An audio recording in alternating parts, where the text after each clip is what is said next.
please remain standing for a moment of silence? I'd ask that you keep in your thoughts and prayers the brave servicemen and women serving our country, both here and abroad.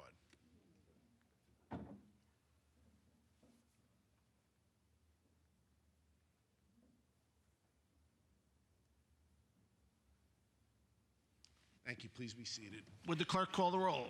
Councilman Mineta. Here. Councilman Martinez. Here. Councilman McSweeney. Here. Councilman Gregory. Here. Supervisor Schaefer. And I am here. So all five are present. We have a quorum. Just by way of introduction, this is the November 24th, 2025 meeting, special meeting of the Babylon Town Board at 5:30 p.m. If you're watching us on our YouTube channel at 5:30 on November 24th, you're watching us live. There's a link that you can click on, and it'll take you to tonight's agenda, as well as give you the opportunity to send us, any one of us, a message, question, comment. One of us will get back to you. If you're watching us at a future date and time, that link is still live, and you can utilize that to get a message to us or comment on any of the items that you see on tonight's agenda. With that, we'll go into the resolutions. I've got one resolution that I'll offer, Resolution 780. Seconded by Councilman Martinez. All those in favor? Aye. Opposed? That resolution is adopted. We'll now go into the public hearings. First public hearing is public hearing on the application of G&R Building Corp., Planning Board Job 23-26AE for the rezoning of premises identified as Suffolk County Tax Map Number 0100-122-2-19.001 and 040.002 located on the south side of Cedar Road, 573 feet west of Center Street, Columbus Boulevard, North Amityville. Ms. Blanda. Good evening, Mr. Supervisor, members of the board. For the record, Nicole Blanda. I'm an attorney at Bazell Blanda Visconti with offices at 535 Broad Hollow Road in Melville. I'm here tonight on behalf of the property owner, G&R Building Corp., in connection with seeking a change of zone from Residence B to Senior Citizen Multiple Residence to construct 24 one-bedroom apartment units on this property. As has been stated, the property is 1.37 acres. It is in a unique location in that it is nestled between the Southern State Parkway to the west, as well as along the westerly property line, we find a condominium complex that fronts on Schlegel, and then on the easterly side we have another senior citizen complex. So it is kind of nestled right there. Across the street is some wooded property owned by the state, and then there are 7 residential homes along the north side of Cedar. So we're seeking to construct 4 separate buildings, 24 apartment units total. One of the buildings will also have a 2-story recreation center for the seniors, and there'll be an outside space in the rear yard that abuts the condominium complex for the seniors with picnic tables and bocce courts. Another notable thing is we exceed the parking requirement. We're 10 spaces over. 40 are required, and that's including the 4 spaces for visitors. There is an affordable component to this project, so 5 units will be at an affordable rate for the seniors as well. And an example of that, there's 2-bedroom senior citizen apartments at Fairfield in Deer Park. They've been advertised between $2,600 and $2,700, so presumably our rent would be cheaper for our affordables because it's a 1-bedroom and in a different area of the township. If the board has any questions, I know we have a busy night tonight, so I'm happy to answer anything. Any questions from members of the board?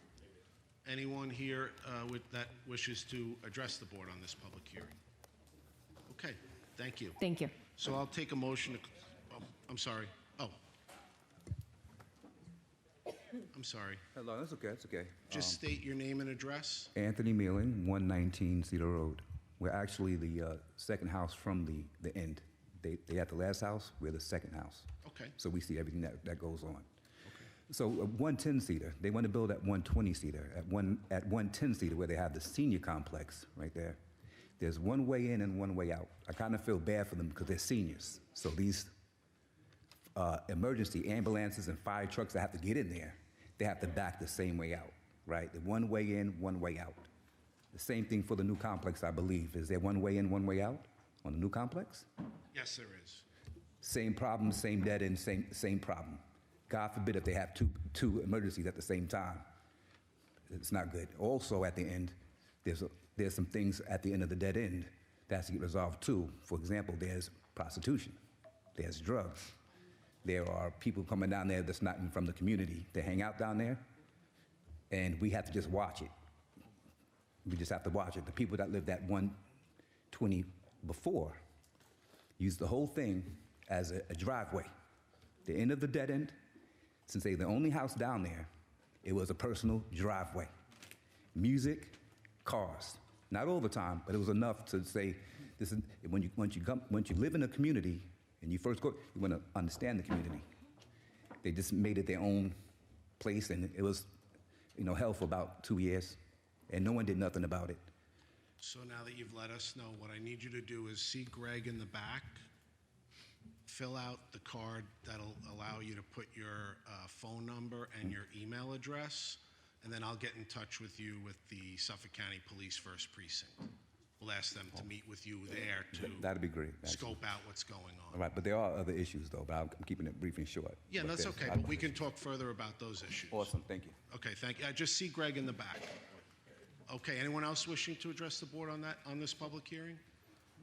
Yes, ma'am? And just state your name and address. Hi, my name is Ruth Pierre.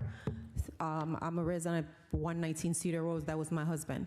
So I also have videos. So when the fire department came and also the ambulance, they can't go inside. They blocked the whole street. Even me, I had to park like another block away to get into my driveway. So I just wish that you guys go and just evaluate what's going on there. Yeah, And that's part of this process. yes. So that's all I want to say. But I have the video, so I don't know if you guys want me to email it to you guys. Could you text them to me? Yes. You have my cell, right? Yes, I do. Yeah, so just text them to me. Okay, And- thank you. And fill out a card in the back, just so we have it for the record. Okay, thank you. Thanks, Ruth. Okay, anyone else wishing to address the board on this public hearing? Okay, now I'll take a motion to close and reserve by Councilman Mineta, seconded by Councilman McSweeney. All those in favor? Aye. Opposed? Okay, this hearing is closed, decision reserved. Thank you.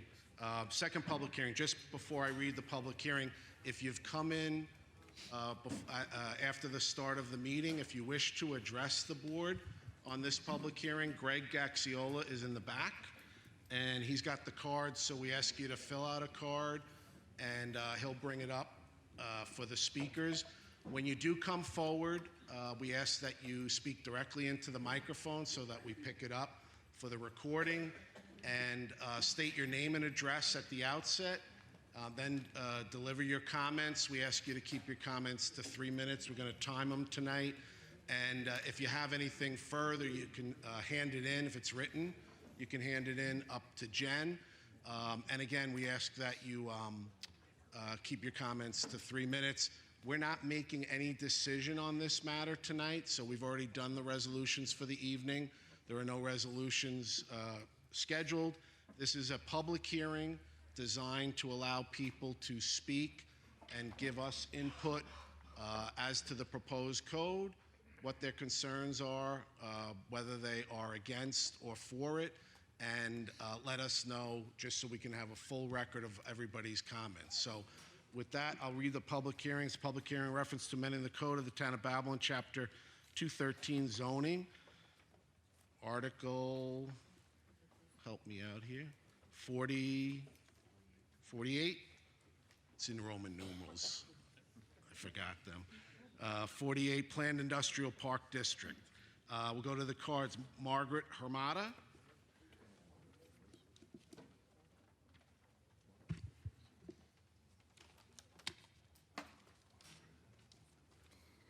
Good evening. Margaret Ramada, 20 Circle Drive, Wheatley Heights, New York.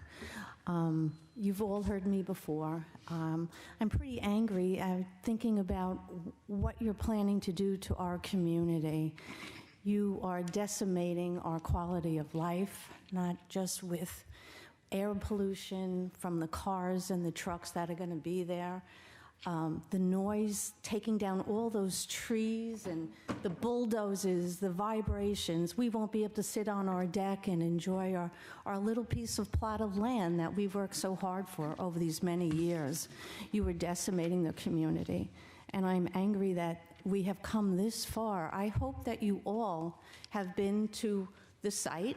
I hope that you all have sat there during rush hours in the morning and in the afternoon. It took me 4 lights to get here over the railroad track. It is all the way backed up during rush hour, 4:30, between 4 and 6 o'clock. You can't even get out on Little East Neck Road. The traffic is backed. I don't know if it's a mile long from the railroad to Colonial, but maybe it's 3/4 of a mile, backed up completely. You are asking for major problems.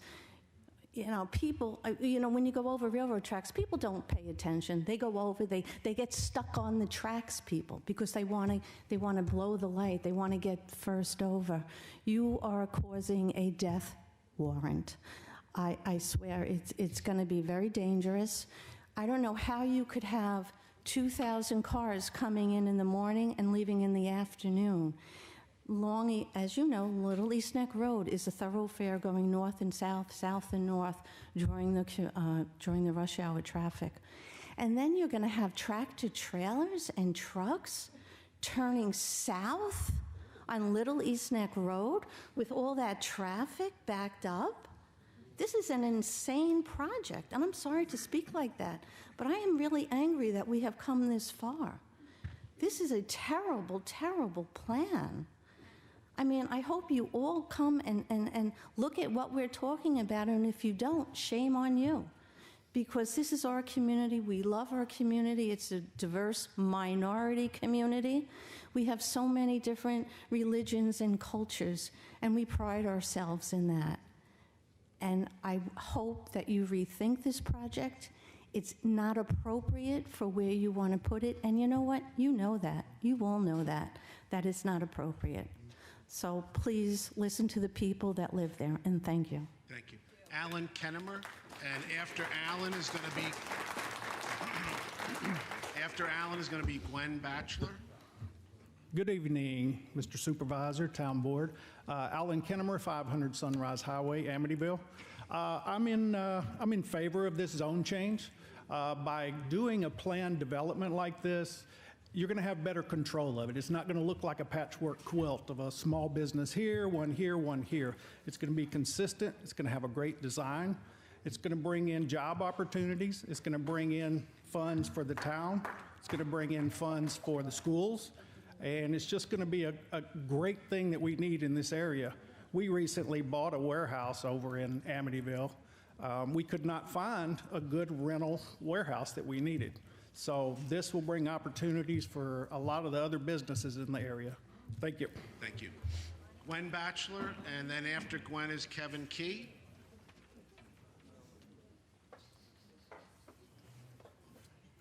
Good evening, Gwen Batchelor. Just pull that down toward you. Thank you. Gwen Batchelor, 58 Circle Drive. I've been a resident on that block for 45 years, and the proposed tech park that you guys are looking to put in our neighborhood is a disaster.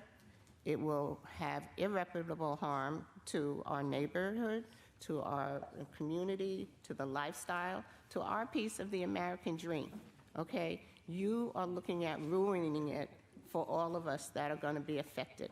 You have people's properties going to be compromised.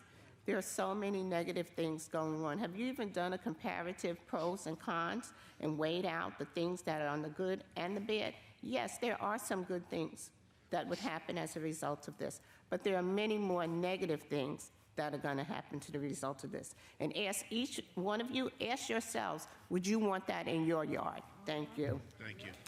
Kevin Key. And after Kevin is Anthony Confredo.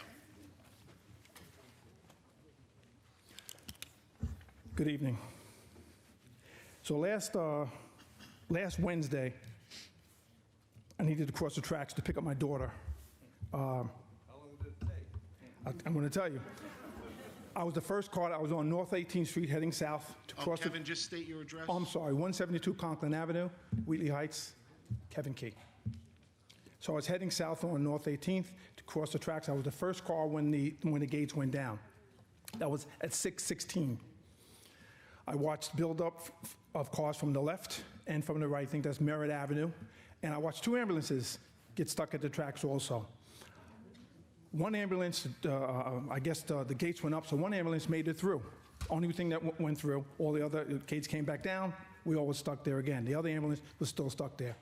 I finally got through at 6:25, so I was there for 9 minutes. I got through, made my left turn on Long Island Avenue. The gates immediately went down behind me. So all those other cars behind me, I think 4 cars got through. It was a disaster. I say that to tell you that it's from getting through the community. There are only three throughways, right? There's Little East Neck Road, there's North 18th Street, and there's Straight Path. And I really, personally, I don't understand how an environmental plan was even approved when there's still major development going on in the area that's not even completed. You have the Allegria North, which is 81 units on Merritt Avenue. That's being built. That's not done. It's going to add more cars, more traffic, more people. You have phase 2 of the Wyandanch Rising, which is south of the railroad tracks, 202 units. From appearance, it looks like it's almost done, but it's not occupied yet. 202 units going up. I'm not sure if that was included in your approval of the environmental plan, because that adds to more people, more traffic.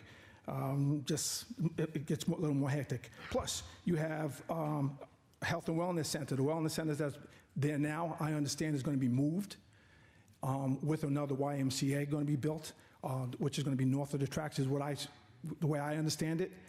That's yet to be done, still proposed, still in the works, and again, going to add more traffic. So I don't understand how an environmental plan was included in the community within a 1-mile radius for an industrial park. I don't understand it. In addition, the school that's there now, was that included, when that school was proposed and built, was that included in your environmental plan?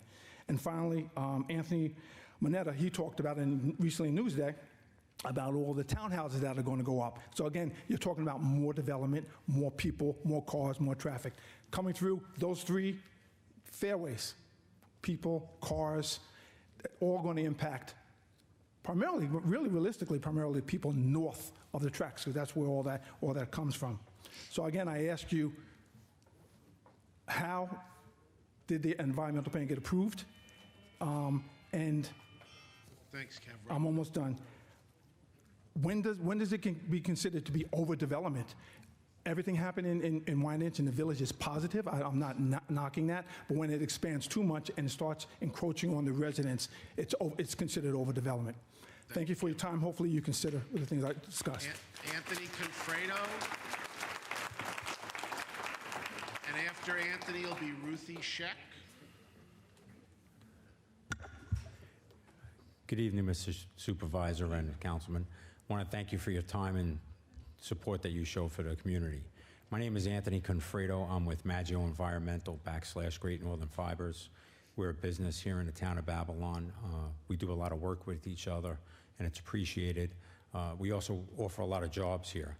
So with this new industrial park, I'm in support of it because it's going to generate a lot of material and a lot of jobs for not only the area, but for my business as well.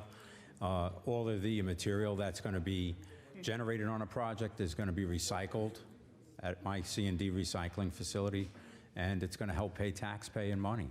So it'll help keep the taxes down as well, because we're going to have an industrial park. And I just want to let you know I'm in support of the project. Thank you for your time. Ruthie Sheck. And after Ruthie Sheck will be Joe Ordonez. Supervisor Schaefer, Councilman, thank you for the time. I'm a Ruthie Sheck, 57 Circle Drive, proud resident of a wonderful, lovely place to live. Many people have discussed the problem with traffic and road conditions with this proposed industrial park and the 1.6 million square foot project that will exacerbate, in addition to the inability of the current one-lane road infrastructure to handle hundreds, if not thousands, of additional cars and trucks on a daily basis. I worry about new flooding problems when 100 acres... Ruthie, I need everyone to be quiet because there are microphones that pick up everything, and that's going to interfere with the speaker, and we want to give the speaker our full attention. So I apologize for the interruption. Go ahead, Ruthie. Thank you.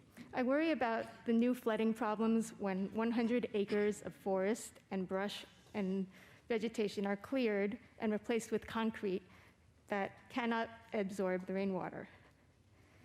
Extremely heavy rainfalls locally that we have much more commonly these days lead to flash flooding on our streets and water seeping into our basements. The intersection of Colonial Springs and Little East Neck Road right now is already very vulnerable to flooding when these rains come, whether they're brief, very heavy rains or sustained rains that are less extremely heavy. But the water that is currently being absorbed into the ground will have to go somewhere. It will not be absorbed into the concrete. It will go into my backyard. It will go onto Little East Neck Road, onto the Long Island Railroad tracks, onto Long Island Avenue, and to other neighborhood houses and in Wheatley Heights and Wyandanch, as well as into our water supply. I wonder also why Bristol hasn't really told us exactly what the site is intended for. Do they not want us, the residents, to know? They have called the project in a technology park as well as an industrial park. And given the size of the 9 warehouses sitting on 100 acres, it's quite possible that these 9 buildings will be used for data centers, which massive data centers are defined as the compute spaces between 75,000 and 225,000 square feet. We talked about the fact that this is a 1.6 million square foot project. Data centers are a known threat to electrical grids, water supplies, and the health of nearby communities, with indisputable damage to our health. There have been reports revealing that data centers actually create minimal jobs, and the benefits do not offset the severe public health and environmental harms. Diesel backup generators are known to emit fine particulates that cause respiratory problems as well as increased cancer, among other negative health benefits. Outcomes that are not beneficial at all. Water availability is also a known critical issue, with some data centers reported to cause neighbors' wells to dry, and then the chemically treated cooling water becomes unsafe for drinking or farming. I'd be loath to bathe in it and be concerned about washing my dishes. And you can hand that up? I'm not going to be able to hand this up, actually. It's got too much personal So we'll ask you to information on it. wrap it up then. But yeah, okay, I'll try and wrap it up. But basically, net effect, there is a lot of danger to our health from these chemicals in the water, the particulates in the air. Ruthie, I'm going to ask you to wrap it up. I'm going to ask that your comments at the previous town board meetings be incorporated into the public hearing record for tonight. Okay. Okay? Okay. So Joe Ordonez is next, and after Joe is Thomas Christ. Thomas Christ is after Joe Ordonez. Good morning, Board. My name is Joe Ordonez, 18 Fairfield Drive, Diggs Hills. That is part of town of Babylon, my little part of Babylon. I'll keep it short and simple. I support the zone plan development. Obviously, it'll allow the town to bring more structured business and more jobs for our families. Some people are saying something about the train tracks. I know that area very well. I go by there a lot of times, and since they put the 2 tracks in with Long Island Railroad, it's been a disaster. So I used to drive by there with only 1 lane of tracks, and it was an issue then, but now it's even a bigger issue. So I'm not sure if that's maybe the problem, but that's all I have to say. I support them. Thank you. Thank you. Thomas Christ. After Thomas is going to be Jane Fahey McCloskey. Is Thomas Christ here? Here, yes, sir. Oh, there you go. Good evening, thank you.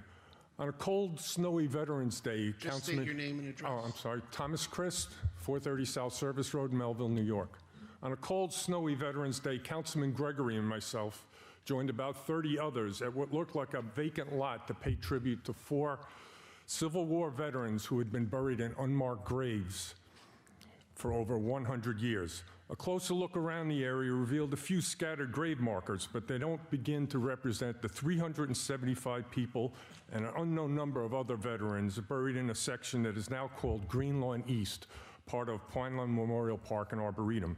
Green Lawn East is a neglected section of the cemetery that will be divided to create the proposed Suffolk Technology Park and is the final resting place of predominantly black and indigenous peoples.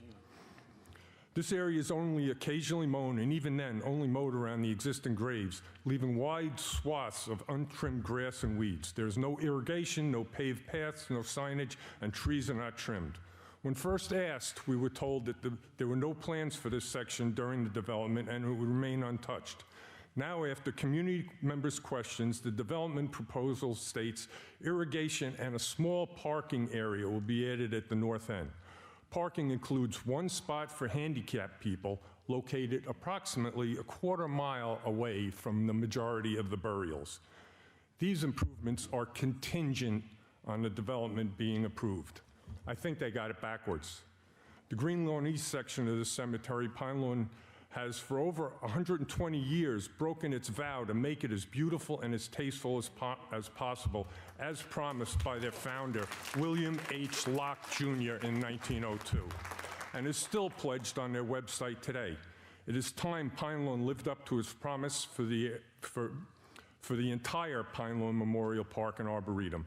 I think any approval for development in the proposed area and/or zoning changes should be contingent on Pine Lawn completing the following first.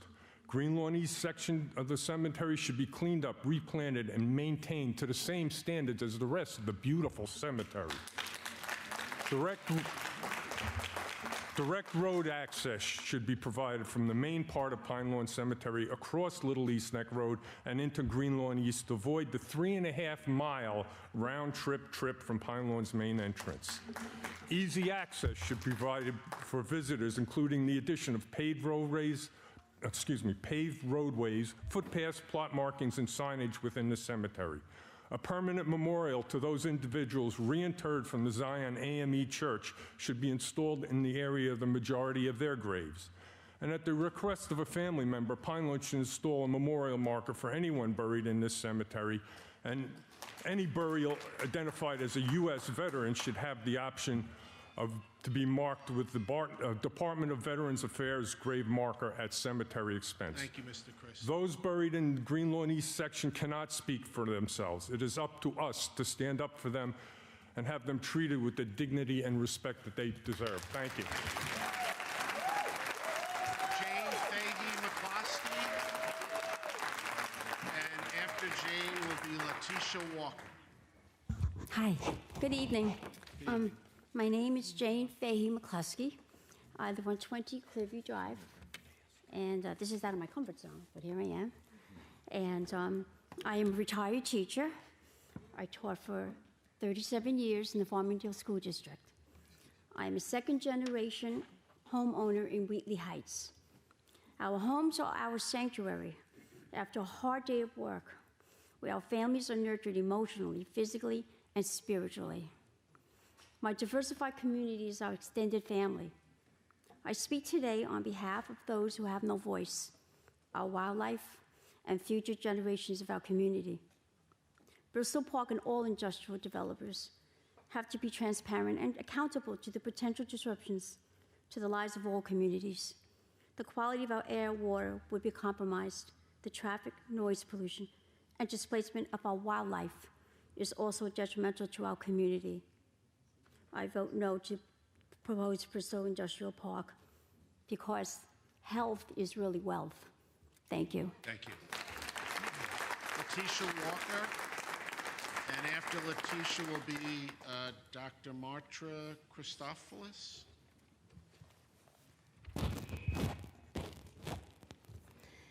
Letitia Walker, 150 North 22nd Street, Wyandanch, New York, 11798. Good evening, ladies and gentlemen of the board, Madam Clerk, under the leadership of Supervisor Schaefer. My name is Letitia Walker, and I hold a couple of titles in our local jurisdiction, but I speak to Unite purely from a grassroots perspective. In the context mainly of equity and in support of the Bristol project.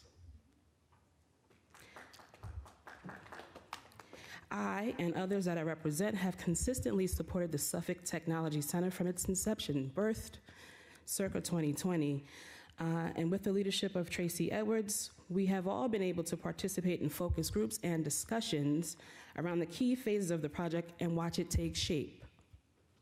I strongly believe in community growth, opportunity, and access born through capital.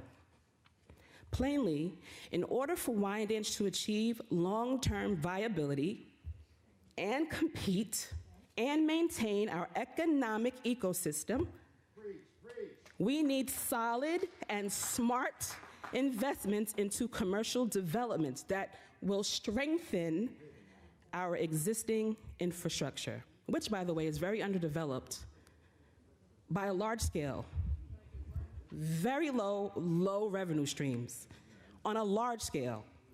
We need access to revenue based on longer-term investment scales proposed by the Bristol. Many will criticize and say it's pennies on a dollar. Well, we don't have a dollar. Multiple areas in our infrastructure stand to gain. In the impact study prepared by Nelson Pope and Voorhees and accepted by the town, an extensive review of all areas, economic, fiscal, environmental noise, wastewater traffic, parking, cultural implications, all given thorough consideration. Let me just recap. Job creation, 767. Over $1 million in wages, labor income. Permanent jobs, close to 2,000. Over $5 million in property taxes, full taxation. Over $3 million in annual benefit to the Wyandanch Union Free School District, full taxation. Wyandanch School District, over $3 million. Wyandanch Library, over $300,000. The Wyandanch Fire District, over $180,000. And the Wyandanch Ambulance District, over $200,000. Listen, the construction of this park puts us in a specific space to compete. We don't have a dollar. We need a dollar. That's it. Dr. Matra Christopoulos, and after her will be Gina Scheck. And if you've come in, Greg, you still have the cards? Greg's got the cards. If you want to speak to the board, he'll have you fill out a card. Is Dimitra Christopoulos here? No? Okay. Just, she doesn't want to speak. Gina Scheck, and after Gina will be James Barth.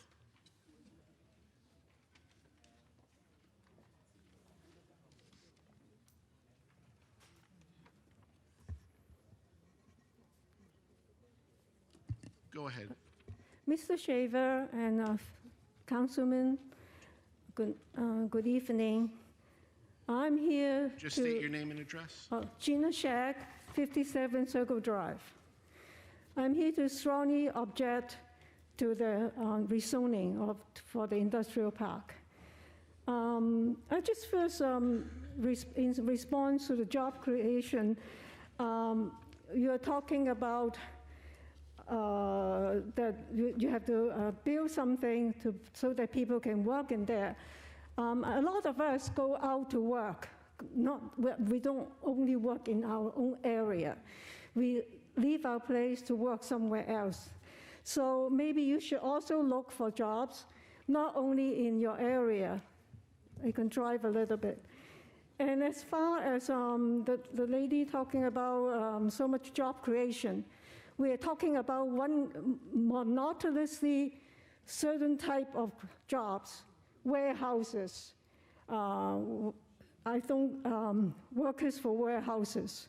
I don't know how it helps in the economic, the real growth of the economic situation. Of course, there's money involved, money.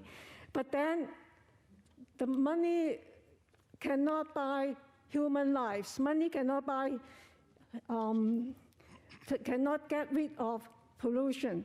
You know, as a scientist, air, water, and noise pollution, especially air and water pollution, has been documented for respiratory diseases, cardiovascular diseases, and also cancer, all kinds of cancer. I just lost a friend for lung cancer this morning because of pollution. You know all those pollutants, sulfur dioxide, sulfur trioxide, nitrogen oxide, nitrogen dioxide, for all kinds of volatile organic compounds. They kill people, but not immediately, just slowly. They're all hazardous to life. And this project is to be done in the midst of people's residence. No matter what you call this place, you rezone it to commercial, it is still residential. It's still where people live.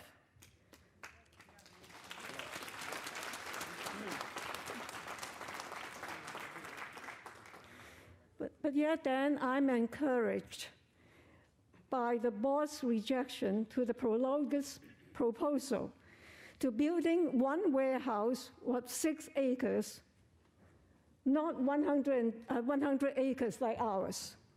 And you rejected it. And it is, I'm very encouraged by that, and I see how you care about the community. Thank you. James Bartha? And just want to finish. I also want to thank you, Mr. Schaefer, because you have a great reputation. You protect the environment. We all know that. I hope that you will not tarnish your legacy and the record of protecting our environment. Thank you. Please say no. Thank you. For humankind. James? For life. Thank you. Not for money. James Barth? I can't read I hope I got it right. Or James Battle? Yes. James Battle. And after James will be Teresa Wallace. Hi, James Battle, 14 Barrington Drive, Wheatley Heights. I just had, listening to the various testimony, the points that were raised, especially about Little East Neck Road with the degree of construction they're talking about, I don't even understand how that's even possible. The people who live near the construction sites, what's going to happen to the value of their homes? Secondly, just about the development in general, a huge development. And when I was reading the proposal, does not specify what businesses are going to be there. It specifies what Bristol has done in other places. It's a technology park, it's an industrial park. We don't know what kind of jobs will be available at this park, if it's even going to be necessary to have 2,000 jobs, as they said. There will be jobs for construction, but the size of the development is so out of bounds with what has happened in this area previously that, well, you know, if this was housing, people would be going nuts. But since it's commercial, apparently, it seems like for $3 to $5 million, Bristol has gotten control of 100 acres of land in Suffolk County, which, whatever their additional plans are, we don't know at this point. And just in general, if this whole thing is built out, there's always a possibility that it won't be built out. It'll be half done or a third done. And the character of the area will be changed permanently, though. That's all I have to say. Thank you. Thank you. Teresa Wallace. And after Teresa will be Nakia Jenkins Nelson. Teresa Wallace, 19 Foxwood Drive in Wheatley Heights. Good evening, Supervisor Schaefer and the board. The existing 100-acre parcel is one of the few open spaces still left in Wyandanch. And 65 acres of this wooded area that helps to purify our air and water will be cut down and replaced with 9 warehouses, 380 trucking bays, and 2,000 parking spaces. The amended code says that businesses will be limited to light industrial, but still we have no idea who the tenants will be or how they will use the property. In November 2024, when the town of Babylon denied Prologis' proposal to build a warehouse on 6 acres of land in East Farmingdale, Newsday quoted you, Supervisor Schaefer, as saying, "The residents have a right to know exactly what is what you're looking to do in their community. I am hoping a year later that your care and concern is the same for the residents in Wyandanch. I have many concerns about this project, but my greatest concern is the truck traffic and the nitrogen dioxide and other pollutants emitted by a massive number of diesel trucks idling and transporting goods to and from the site. According to the Environmental Development Fund's 2025 study, nitrogen dioxide, one of several pollutants emitted from diesel trucks, contributes to childhood asthma, preterm birth, low birth rate, heart disease, stroke, and dementia. This 2025 study goes on to provide alarming facts stating that in the state of New York, due to redlining and other discriminatory policies, new and existing warehouses and the roads that serve them are disproportionately located near communities of color and low-income communities. This 100-acre parcel will be sandwiched between two predominantly black and brown communities. And may I say that the first amended zoning code that the board issued was used to build New Horizons Industrial Park, located in North Amityville, another predominantly black and brown community. On Long Island, 511,000 people live within a half mile of a warehouse, and there are approximately 1,700 new nitrogen dioxide attributable pediatric asthma cases annually. Of the 150 assembly districts in New York State, Assemblyman Quanio Farrell's 11th district falls within the top 5 districts with the most warehouses. I need to finish this, I'm sorry. Well, can I ask? 52% of the residents in District 11 are black and... Teresa, I am. you have to respect everyone who's here, so the rules are... I know. They want to hear it. You'll hand in your statement. 64% of blacks and Hispanics in the 11th district live within a half mile of the warehouse. Teresa, you'll hand your statement up. It'll be included. Nakia Jenkins Nelson is next, and after her, Martina Osdeby. Come on up, Nakia.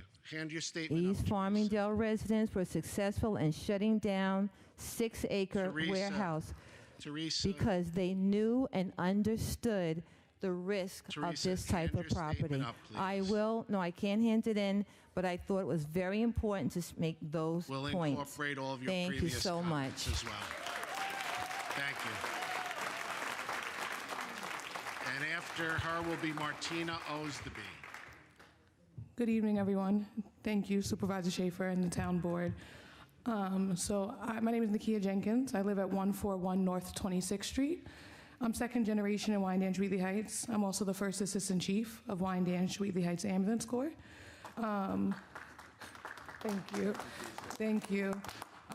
While this is good to bring money for the community, my first concern is though the traffic that this will bring. Already the traffic is bad. With the Ronkonkoma line being one of the busiest lines in the railroad, we are delayed significantly already. The other day, we had 3 trains pass, and we were significantly delayed to a serious medical emergency. Now, this will delay us even more, so I have concerns about that. While I know the road is supposed to be widened, I wonder if there's other things we can do before this comes, because it's significantly delayed. As we all know, the traffic is backed up all the way from on 18th Street to Straight Path, and then from 18th Street all the way down to like Washington, okay, the morning and the evening. So this is gonna bring significant delays for our response time. I'm concerned about the medical emergencies that will be on hold because of this. So I just ask the town if you can please consider that and look at the options for this to resolve this before this Bristol project comes along. Great, Other than that, thank you. Martina Osdeby. And after Martina will be Saul Osdeby.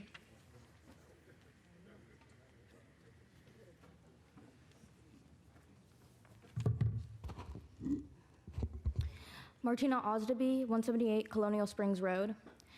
Good evening, Mr. Schaefer and council members. As a teen resident currently living in the town of Babylon, this message comes not only from the adult citizens of this area, but from the other young members of our community, fearing for our futures and current living conditions that this project threatens the sanctity of. From what I have heard of this project can only be described as terrifying. I have heard of the dangers to our air, the dangers to us and our future children.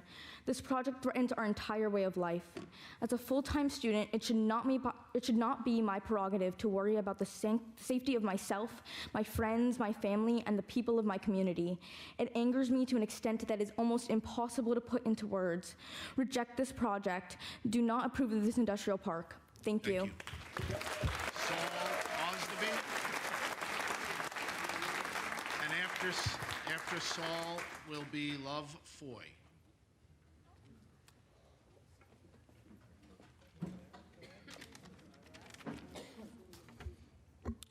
Saul Osdeby, 178 Colonial Springs Road. Good evening, Mr. Schaefer and council members. I'm here to oppose the Little East Neck Road / Pine Lawn project brought forth by Bristol LLC. I would like to begin by reading the town's planning department responsibilities as they are written on the town's website. I quote, "The Town of Babylon Department of Planning and Development is committed to managing development through effective planning and zoning practices designed to enhance the quality of life in residential neighborhoods, create vibrant downtowns and business districts, protect the environment, and promote an atmosphere in which industry can thrive," end quote. This project here, which seems to be promoting industry, 100% conflicts with two of the stated responsibilities, which are the effective planning and zoning to enhance the quality of life for the residents, as well as the protection of this environment. You are taking a designated residential lot and rezoning it to an industrial designation to suit the needs of a very few, namely Bristol LLC. Traffic brought by the increased number of heavy trucks and the added volume of passenger vehicles coming into and out of a newly created parking lot would drastically impact traffic flow on Colonial Springs and Little East Neck roads, as well as impact local roads as frustrated drivers seek relief from the gridlock that this project is sure to bring. The infrastructure of our town simply cannot sustain this influx of vehicles. The town has decided not to conduct a traffic study of their own. But for those of us who live here, no traffic study is really needed, as we already live with the constant flow of heavy and often over the speed limit traffic. A similar but much smaller scale project was rejected on Conklin Avenue, even though Conklin could handle more traffic than the aforementioned roads. I fear that in pursuit of keeping their tight schedules, these heavy truck operators would become frustrated and aggressive towards passenger vehicles, as often they don't give the right of way to a larger, heavier vehicle or don't observe zipper-type merging. Case in point, around the large distribution center on Rulin Road and the sandpit on Spagnoli Road, trucks often come in and out with very little regard for oncoming traffic. The air and road around those areas are often visibly dirty. Air pollution from the exhaust of all these additional vehicles would increase considerably. Water pollution into our aquifer from the heavy metals from diesel exhaust would occur. Furthermore, the lack of transparency as to what the 9 building structures would be or would be utilized for is a great cause of reservations for this project. I'm asking that you please reverse Resolution 707 and stop the advancement of this project. Bristol LLC, a nationwide developer with no ties to the community and most likely only interested in profit, should not be granted permission to develop the wooded land that lies on the northeast intersection of Little East Neck Road and Long Island Avenue. The town should provide information to the neighbors as to what is coming. Many residents have no idea that this project is even on the horizon. Thank you for your time. Thank you.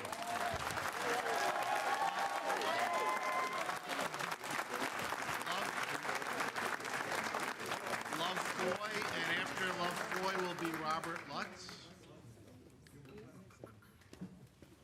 Good evening, Town Supervisor Schaefer and other councilmen. My name is Love Foy. I live at 44 Foxwood Drive in Wheatley Heights. I'm here, I would just let you know that we recently, some of our neighbors and I recently started a nonprofit organization in response to what we see as overdevelopment and a lack of concern From the town board on the environmental issues of this project. There's several things that we have issue with. We've also started a petition online, which Supervisor Schaefer, you did respond to a few months ago. Right now, we have over 2,200 signatures of residents in the surrounding areas that do not want this project.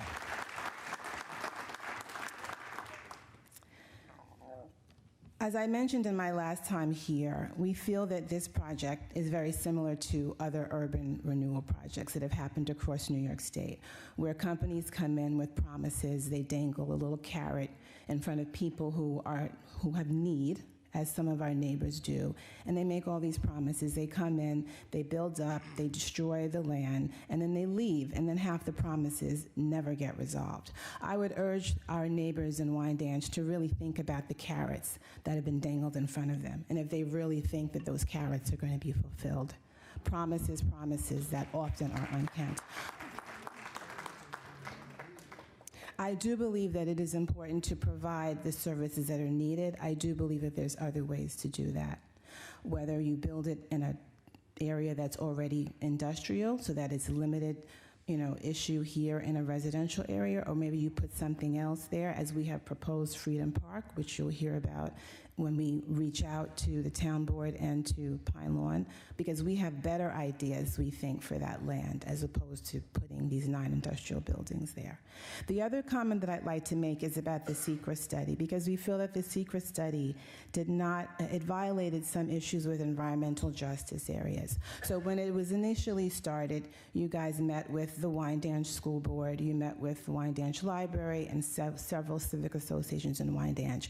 But that environmental justice area does include Wheatley Heights, which is part of the Half Hollow Hill School District. You did not invite the Half Hollow Hills School District. You did not invite the Half Hollow Hills Library.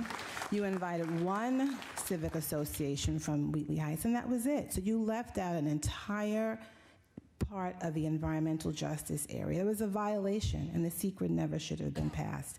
And that doesn't even begin to mention the regulations that were ignored under New York's Climate Leadership and Community Protection Act. So there's issues there also that the SECRA violated, and that you yet approved it. My last point is that you approve the SECRA study, which kind of lets Bristol, it's like giving Bristol an unofficial okay. I just want to say this one thing. So what happens if you decide not to go forward with the zone change? Then Bristol will do what Prologus did, which is file a lawsuit against you, right? So now that puts you in a very awkward position. So I need you to wrap up. Robert Lutz is So next.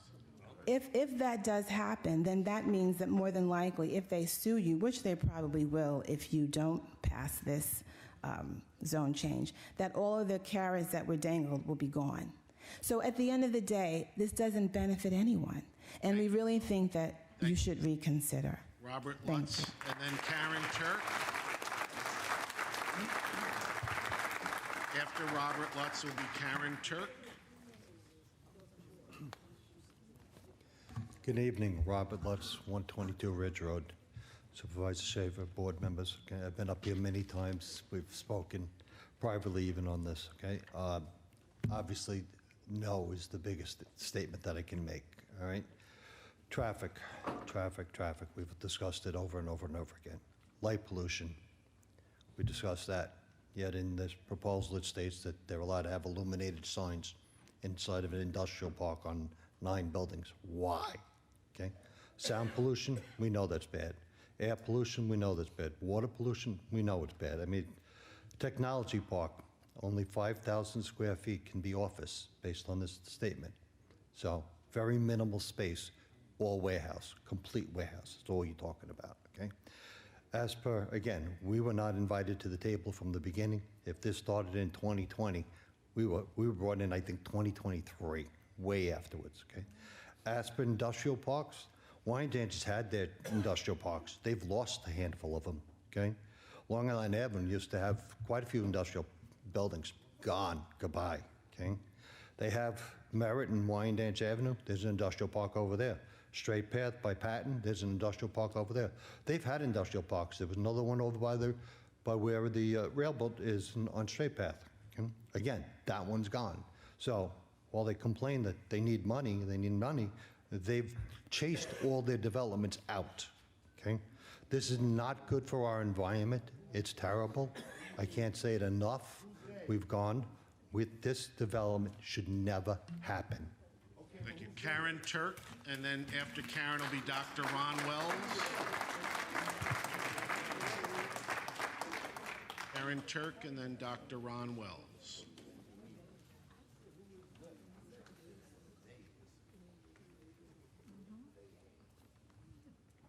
Karen Turk, 32 Brookwood Drive, Wheatley Heights. Good evening. Good evening. Some of what I'm going to say has already been said. In the Newsday article of November 22nd, 2025, it states Bristol has not said what companies will be tenants. In another article in Newsday for November 6, 2024, Town Supervisor Rich Schaefer told Newsday, local officials, residents, and businesses have the right to know exactly what you're looking to bring into the community. The town board also stated that they disagreed with the findings of the company's traffic study. Why did our town board agree with Bristol's study? The number of trucks in the East Farmingdale project was a fraction of the number of vehicles, trucks, and cars which will be allowed in this development. Then the town board denied the zoning change for the East Farmingdale industrial project because of the lack of knowledge of the future tenants, along with the amount of traffic expected to be generated on roads which are wider or bigger than Little East Neck Road. As previously stated, Bristol hasn't said what companies will be the future tenants. What we do know is that zoning will be allowed for about 380 truck bays, along with hundreds of other vehicles to enter and exit a much smaller road, which already has traffic congestion, along with train schedules that delay traffic even further. The 1122 article further states that the zoning code would allow for light industrial establishments in which the principal activity shall be the manufacture, intermediate processing, or assembling of goods or similar situations. And also allowed will be industrial, medical research and development, and scientific research and development. What does that mean? It sounds like a very general gobbledygook. It sounds to me like these are very vague and broad terms which could allow Bristol to have tenants who could potentially run businesses that will affect the health, short and long term, of the residents in the areas surrounding the industrial zone. Who's going to police these hazardous, potentially, activities? And this is going off, but as a reminder, Northrop Grumman polluted parts of Bethpage. After a cleanup, the Bethpage Town Board accepted that the cleanup of these cancer-causing pollutants had been completed. We learned recently that, in fact, the cleanup wasn't complete. Barrels of these hazardous substances were buried under baseball fields where children have been playing. There is a Wheatley Heights Community Park, Kevin Verpart Memorial Park, right next to the Bristol Industrial Complex that's proposed. We, your constituents in Wheatley Heights and the surrounding Wyandanch areas, don't want to learn now or years from now that we've been exposed to air or water pollution that can or will cause health problems, some potentially fatal, that could be prevented now. You can hand that up. Yeah, I hear. Okay. Dr. I don't know if you Ron can read it. Wells and Robert Johnson. Thank you. Dr. Ron Wells and Robert Johnson will be next.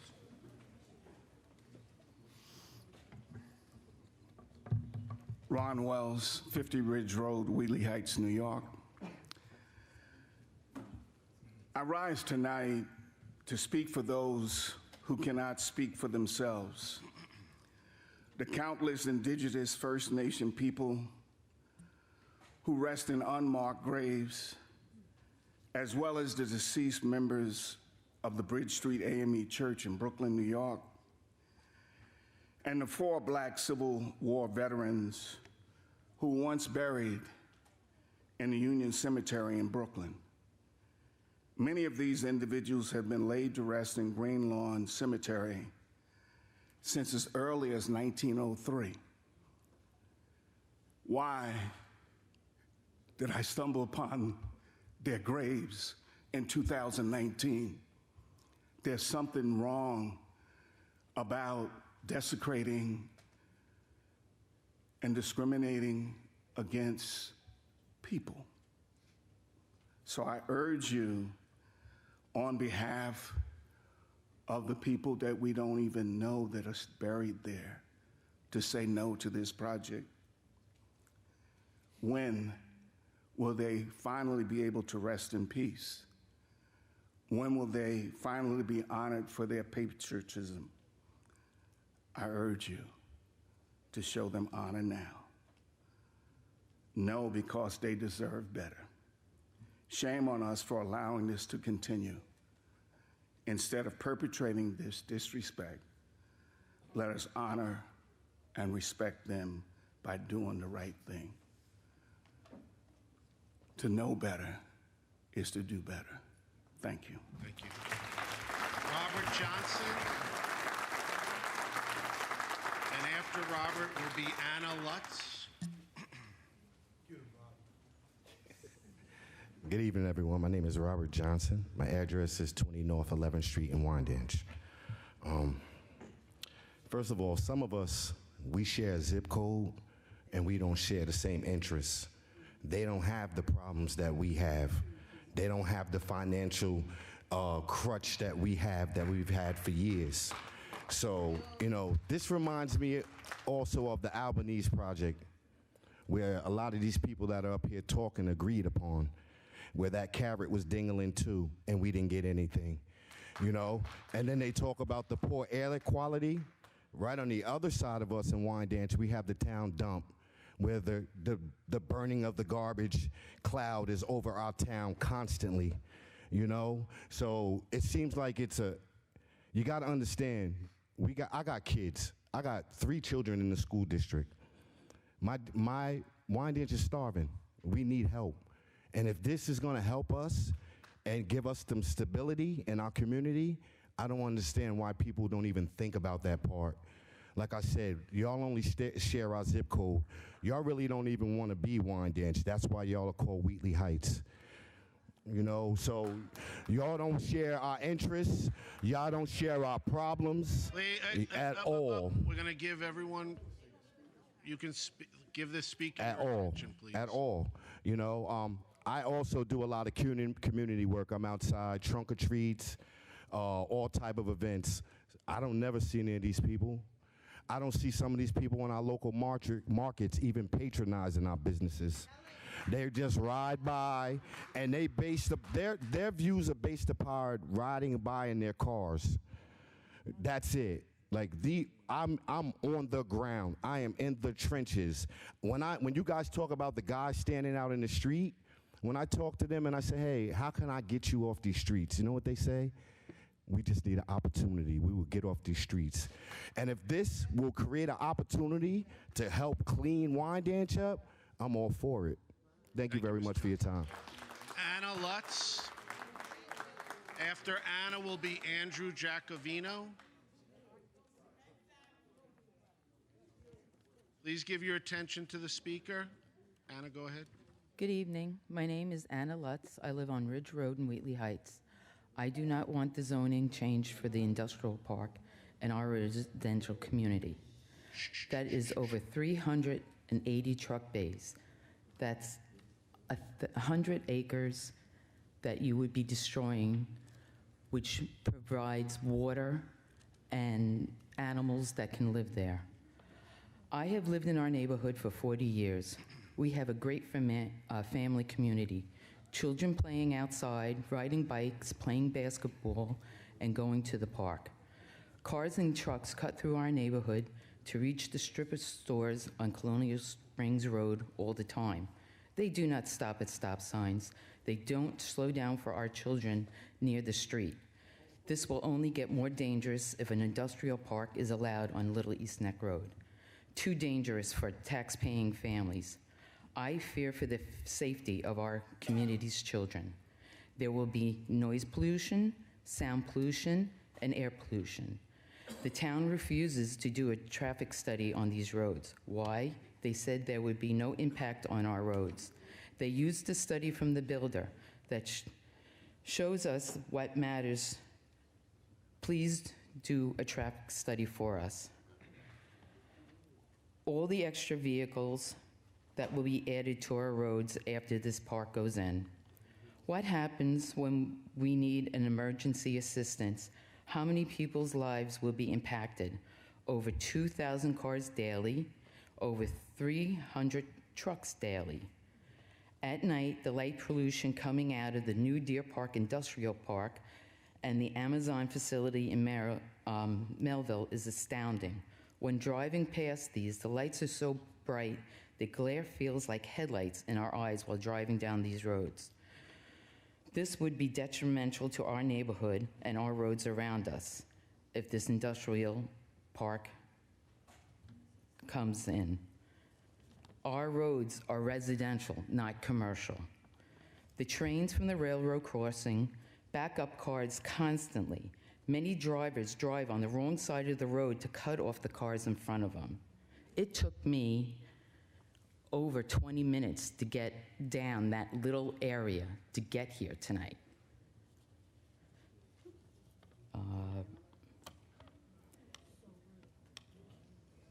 My house is backed up to Little East Neck Road.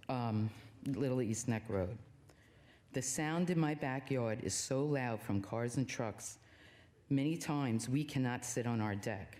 My grandchildren actually have conversations with the people that are sitting behind our house daily. Just want to say, please, no, it impacts a good family community. Thank you. Andrew Giacovino. And after Andrew is Wendy Braxton. So Andrew Giacovino. And after Andrew is Wendy Braxton.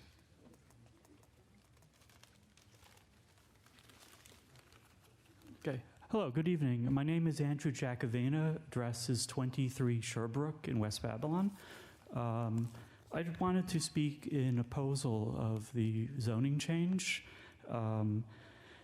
Everyone has spoken about traffic. I'm not even going to mention it because we know the traffic on Little East Neck Road in this area is a nightmare. The intersection of Long Island Avenue and Little East Neck Road is a nightmare all the time, and this is going to make it worse, so I won't even go there. What no one has spoken about is what's going to happen when they clear cut all of this forested land, and it's going to displace a lot of wildlife, and among that wildlife is rats. We moved here this year. We bought our forever home here in West Babylon. We love it here. And we live off Little East Neck Road, south of the Southern State. But we used to be in South Farmingdale. The village of Farmingdale allowed a developer to knock down 5 houses and put up an apartment building. We lived for over a year with rats running back and forth in front of our house. They got in our car. They did $400 worth of damage. They chewed up the wires in the car. I guarantee you, if they build this project, every yard west of Straight Path will have rats in their yard, rats in their cars. And once those rats move, they don't move on. They just settle somewhere else. So that's one of my biggest concerns for the people who live in that area. The other is they talked about enlarging or widening the road. How are they going to do that? There's a national cemetery on one side of the road. That land is sacrosanct. They can't touch that. So are they going to eminent domain the 30 parcels of property that adjoin Little East Neck Road and to widen the road? I'm looking at the map. I'm trying to figure out how they're going to widen Little East Neck Road, and I can't figure it out. And that's another problem too, because the 2-lane road is just simply not going to be sufficient for this type of traffic. That's pretty much it. But I do wish that you would oppose this project the way you opposed the project in Farmingdale on Conklin for the same reasons. That the developer really has not given a clear indication of what's going to be there, and they really did. They did a traffic study, but I mean, you really need to do a traffic study yourselves. All right, thank you very much. Wendy Braxton. Wendy Braxton, and then Rita Ferrantino. Hi, my name is Wendy Braxton. I'm a teacher, so I need to back off of the microphone because I sound loud. Just state your address. 10 Norwood Place in Wheatley Heights, New York. Thank you. I'm here. So many people have said so many things. I am definitely against building a Bristol. I don't need to repeat all of the reasons that you have heard. You're all very intelligent people. I have to hope that you have a concern for the people of Wheatley Heights. I do feel that it's important that we think about the fact that it's quality of life.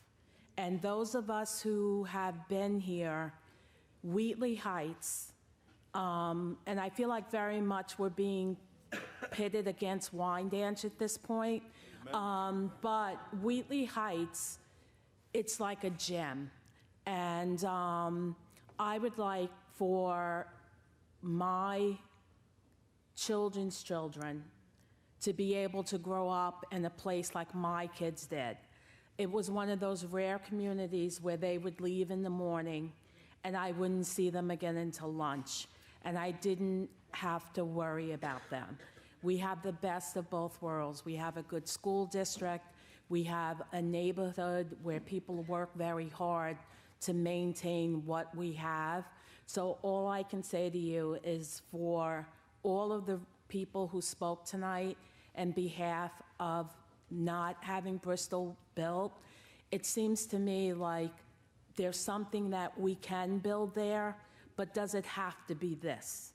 Do we have to go out of our way to rezone it for commercial and take away the residential aspect of it? What about the older people in our community who need affordable places to go and to live? So that's all I have to say. Thank you for your time. Rita Ferrantino. And after Rita will be Mike Lasitra. Hi, good evening. I am Rita Ferrantino. I live at One Birch Circle in Farmingdale. I am actually reading as well for a friend of mine that lives in the Wheatley Heights community. I was told I can read her statement up here as well. I'm going to ask you to hand it up. Yeah, of course.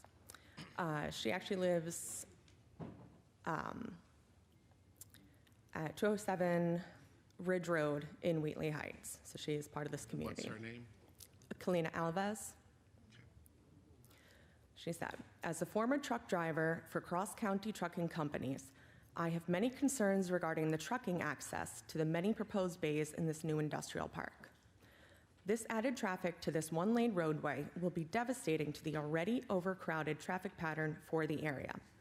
In the morning and evening rush hours, there's already heavy traffic that backs all the way down Little East Neck Road, especially heading south towards Long Island Avenue. Added truck traffic would require stop signs or electrical traffic lights to be even able to get the trucks in and out of the facility, making the already congested roads worse. A tractor trailer, according to the National Association of City Transportation Officials, estimates the radius of 30 feet to turn the 90 degrees onto another road. Is there a plan to expand the roadway onto a two-lane road? Has this been considered? Whose private property would need to be taken in order to make an expansion possible? Such a drastic change on a road that already has restrictions on weight would need to be studied. On top of the fact that this road has a railroad crossing, which may require an alteration to the crossing distance there. Width and timing to allow for trucks to clear would definitely increase the amount of cars stuck waiting for trains to move through the area. Then there's the added air pollution of diesel burning trucks, the noise pollution from the air brake systems, the air horns used to indicate movements with the trucks for safety, the lighting needed to make sure deliveries can be made safely.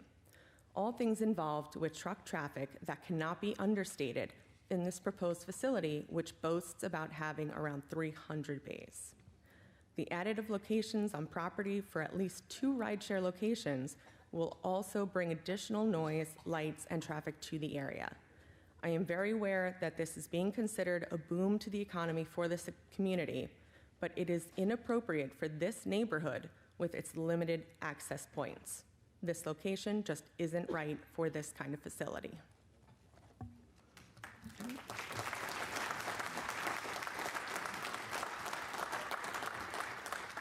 So now this is your statement. Now, this is mine.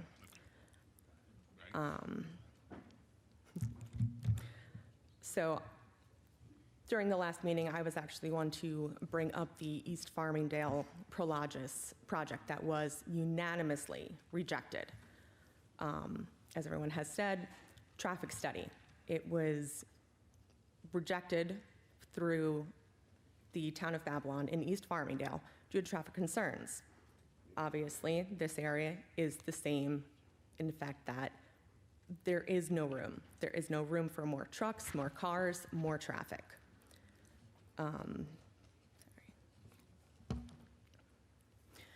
I also did want to bring up removing 100 acres of trees. How would that impact our environment?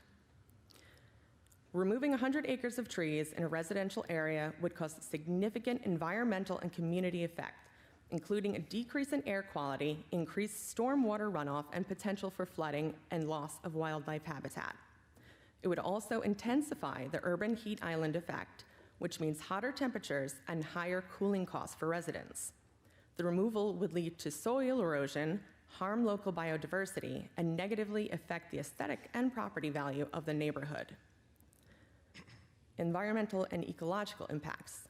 Air quality. Fewer trees would mean less oxygen producing and less carbon dioxide and other pollutants being absorbed, leading to poor air quality. Flooding and drainage, wildlife habitat, soil erosion, the urban heat island effect. Other effects would be property value, aesthetics, privacy, and noise pollution. We as the community respectfully request that the town reconsider this project. Absolutely reconsider and do a traffic study, because there is no way you can get up Little East Neck Road. I have to time my visits to my family so that it's not between the hours of 3 p.m. and 7 p.m., because I will be stuck in dead stop traffic behind their house. Thank you. Mike LaCitra. Mike LaCitra, and then Deborah Zadek. Mike LaCitra? No? All right, then I'll take Deborah Zadek and then Sandy Thomas.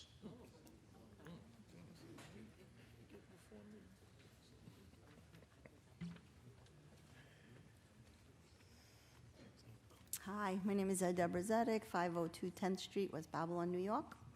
A lot of people have already touched on a lot of the things that I have, and I agree with a lot what has been said. Some people have actually brought up things I did not think about or not aware of, but I am 120% against this. And if you notice, there's more claps for against than for. Please keep that in mind. I am here also to speak on behalf of the living creatures who don't have a voice. Like somebody had brought up, you knock down our trees, you're taking our oxygen. You knock out our trees, their animals are losing their homes. Okay, I do live for animals and protect them, and I think we need to bring that, into thought. The other thing is we have a lot of empty buildings around our town, so it just would make me think, if we build, are they going to be empty? Why not start using what is out there and start filling them in instead of having our ghost buildings? So again, I'm against it because I think we need to use what's there and not to build more. One option I think should be thought of is, why don't we use that land for farm? Okay, let's start building food for our people that are starving out there, who need the food. You're talking about jobs? Teach our people to farm. You got jobs. That will open up a lot of opportunities for them as well. Okay, I'm just trying to think. Mine's just little notes. I didn't actually write anything. But basically, the traffic, as people brought up, the animals, the oxygen, and the empty buildings we have. So think of a farm instead of other buildings. Thank you. Sandy Thomas. After Sandy will be Gerard Morris. Good evening, Supervisor Schaefer, Town Board. My name is Sandra Thomas. I live at 49 Sunset Avenue, Wheatley Heights, New York. I'm here to speak in opposition to the proposed Bristol project. I want to say that I'm very, very troubled and saddened that it pits two wonderful communities at odds with something where we share an environment and we share a community together. Wyandanch, as you know, has been identified as an area of environmental injustice because of the dump and because of all the pollution that has affected the children and the people of Wheatley Heights and Wyandanch, because we share the same air. And so that the pollution that's going to be generated by a project of this magnitude is going to severely affect us all. Two of the things that I wanted to bring to your attention was, one is that Bristol claimed that they're not going to ask for any IDA abatements, but that doesn't eliminate the fact that any of those renters or those people that take care of those warehouses, that they won't apply for IDA abatements. And one of the concerns that the Wyandanch community has are the abatements that other projects have received up to 30 years. And so that has been an environmental and an injustice in terms of their community. So I propose that maybe you have to reconsider some of those abatements to some of those projects, and maybe they have to be rethought out, and maybe they can't be so long, and maybe they have to help the community. I'm very upset that the gentleman said, I don't know them, they don't know us, that this is a terrible project that does this to our community, and I'm bothered by that. And the last thing I want to say is I'm also troubled about the Green Lawn Cemetery, which is on the opposite end of where this project would be. So I want to say that these poor soldiers, these 375 veterans, were segregated in life, and they're segregated in death as well, because this cemetery is blighted, it's neglected, and it's left right there to just stay there. And to oppose a project of this magnitude between two parts of a cemetery is a shame. So it's dividing our community, it's dividing our neighborhood, and it divides us in death. So I ask that you not approve this project. Thank you. Thank you. Gerard Morris, and then Chris Black. Good evening. Gerard Morris, 167 East Booker Avenue. Sent a letter to you all this afternoon. Thank you for confirming receipt, because I know I can talk. So I'm going to read the letter, and then I have some things I want to say afterwards. So, dear Supervisor Schaefer and members of the Babylon Town Board, I'd like to express my strong and unequivocal support for the Bristol project, a development that stands to greatly benefit the Wyandanch community and, most importantly, the Wyandanch Union Free School District. This project represents a rare opportunity for long-term economic uplift, job creation, and stability for a community that has historically been underserved and under-resourced. Wyandanch has long carried the burden of being labeled an economically disadvantaged hamlet. In fact, the most economically disadvantaged hamlet on Long Island. In fact, and we pay some of the highest taxes on Long Island. Yeah. Despite the strength resilience, and hard work of its residents, our community has been consistently overlooked for large-scale economic investment. The Bristol project directly addresses this disparity by delivering what Wyandanch has been fighting for: jobs, revenue, infrastructure improvements, and meaningful economic opportunity. The project's impact is substantial: 1,958 permanent jobs, 767 construction jobs, offering real pathways to income security, more than $160 million in annual wages once the project is fully operational, $5.6 million in annual property tax revenue, including $3.6 million directly to the Wyandanch Union Free School District, a district that has struggled with chronic underfunding for generations. New Class A businesses and warehouse space to attract respected, stable companies. These are not abstract benefits. These are life-changing opportunities for families who need them most. However, I must also address an unfortunate and troubling dynamic surrounding public opposition to this project. Many of the loudest voices against the Bristol project do not live in Wyandanch and will not be directly impacted by the conditions of our community, which we have endured for decades. The same groups that are calling for alternatives such as affordable housing or even turning the site into a nature preserve, ideas that sound noble on the surface but do not reflect the economic needs or lived realities of Wyandanch residents. It is important to note that the clear inconsistency in these... I need you to wrap up. I'm wrapping up, sir. We're going to submit that as part of the record. You have it already. Yeah, we'll submit it as part of the record. But what I will say is that people can't tell us how we should respond to what's coming into Wyandanch. Thank you. The people in Wyandanch want it, and we deserve it. Thank you. Chris Black, and then Roe Mitchell. Chris, and then Roe Mitchell after Chris. Chris, you're up. Good evening, Supervisor Schaefer, Councilman. My name is Chris Black, live at 5 Barrington Drive, Wheatley Heights, New York. Also, I'm the president of the Concerned Taxpayers of Wheatley Heights, Dix Hills Incorporated Civic Association. First, I want to take care of business, where I'm going to submit a letter to you, Mr. Supervisor, but I'd like to read it for the record. On behalf of the Concerned Taxpayers of Wheatley Heights and Dix Hills Incorporated, along with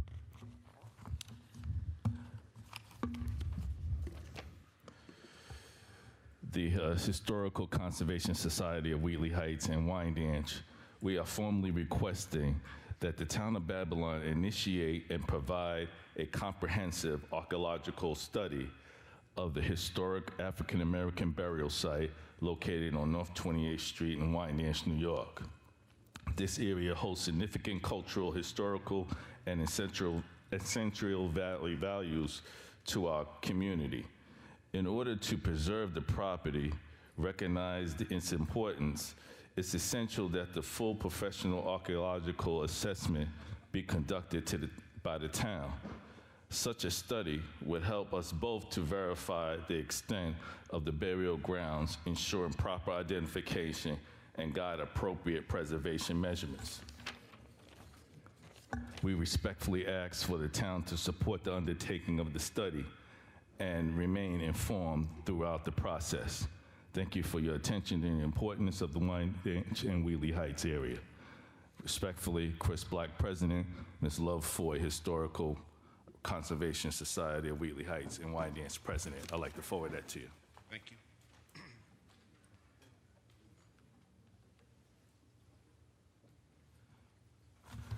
Second of all, I'd like to get down to concerns. I don't like when you're putting two communities together and we're fighting. I don't like it. Only thing that you're doing is you're putting negative vibes in the newspaper where tomorrow morning it's going to say Wyandanch versus Wheatley Heights. You're putting the wrong message in the air because now people looking on the outside saying they're always fighting when we never fight. And for the gentleman that talks about what we do on our side and says negative things about how we as a people, let me make this clear. Wheatley Heights helps support Wyandanch, and Wyandanch helps support Wheatley Heights. So in the statement where it says, we don't have a dollar, I never say that. We don't have a dollar, but we will make progress by standing together. Thank you, Chris. And that's very important. Ro Mitchell. Chris Black opposes this project along with the concerned taxpayers of Wheatley Heights Dick Seals Incorporated Civic Association. Thank you. And after Happy holiday. You too. And after Ro will be Alana Osdeby. Good evening, Ro Mitchell, 130 Ridge Road, Wheatley Heights, New York. Totally against this project and oppose it. I'm also totally opposed and against cancer, and I'm a cancer survivor. Everyone is looking at the small picture and not the large picture.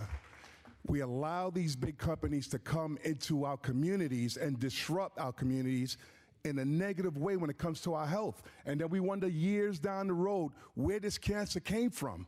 We've got to stop, and we've got to come together as one because it affects not only you, it affects me, it affects everyone in this room.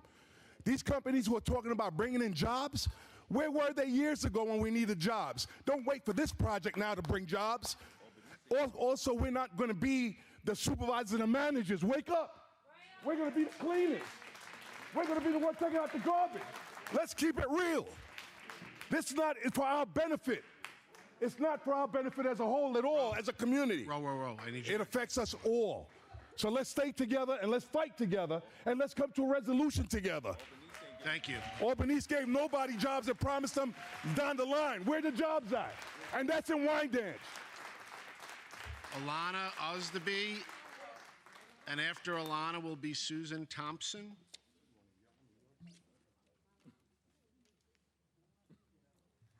Alana Osdeby, 178 Colonial Springs Road. Good evening, Mr. Schaefer, council members. I am here to express my opposition to the rezoning of the wooded land in Wheatley Heights, Wyandanch areas from residential to industrial for the purposes of building an industrial park by Bristol Group, a San Francisco company. This proposed project does not ask for 1 to 5 acres of land. It is for the paving over of 100 acres of land that is full of trees and home to our wildlife. The trees help mitigate the air pollution from the constant car and truck traffic at all hours of the day already in existence. This unrealistic project is ignoring the expected traffic stress on narrow Little Neck East Road, which already is like a busy highway. Town of Babylon opposed the warehouse project in East Farmingdale. That notion was on a much smaller scale and in an industrial area. This proposal is on an exaggerated scale in a residential area. 21 truck loading bays in East Farmingdale were deemed by the Town of Babylon to be too great a stress on traffic, and that, quoting from a Newsday article written by Denise Bonilla, the detriment to the community clearly outweighs the benefits to the applicant. The Town of Babylon Zoning Board voted unanimously 7-0 against that project in a more industrial area, citing congestion and disagreement with the San Francisco company's traffic study, claiming that proposal would be a low traffic generator. So, 21 truck bays are too many for that more industrial area, but 384 truck bays are okay for this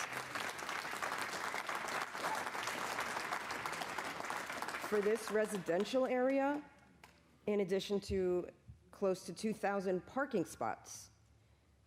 added, let's not close our eyes and say, don't confuse me with the facts.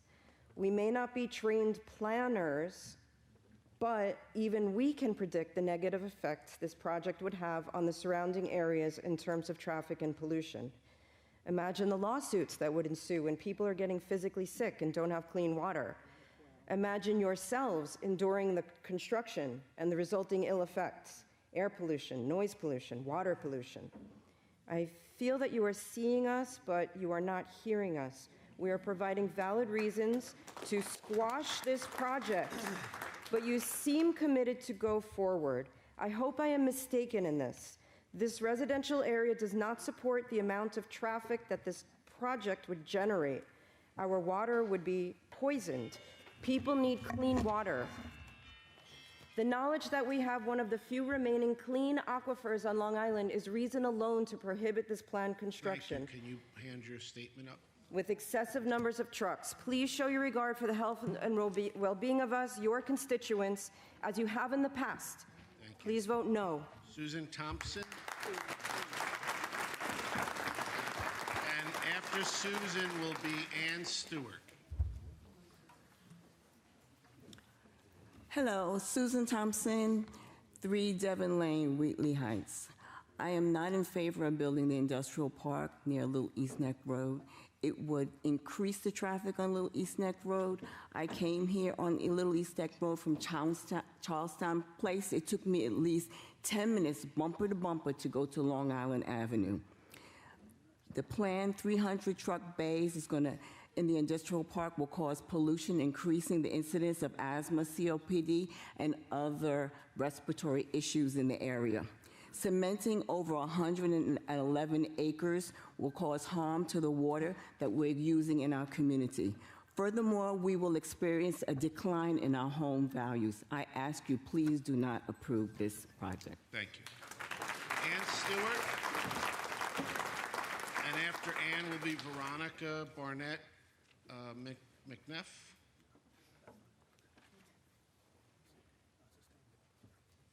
Good evening. Good evening. My name is Ann Stewart. I live at 137 Commonwealth Drive in Wyandanch, New York. The Bristol project certainly has the community divided. And we've seen it before. I've been in Wyandanch for 50 years, and most of the major developments that has come to the community, we've had concerns about it. And many of them, with the concerns, it all worked out. Wyandanch Rising being a prime example of that. I hope we can disagree as a community and still care and have respect for each other. I support the project. Wyandanch is a business tax poor community. We have one of the highest property tax rates in the town of Babylon. Until now, there has never been a major development in our hamlet that did not ask for a tax abatement. So it is with pleasure that I hear that Bristol project would come and not ask for that tax abatement. We got construction, but we never got the benefit of stabilizing our taxes. The points that I would like to make now is that one, and I will not, a lot has been said and I will not repeat it. The project is transforming an underutilized property to a tax-paying property.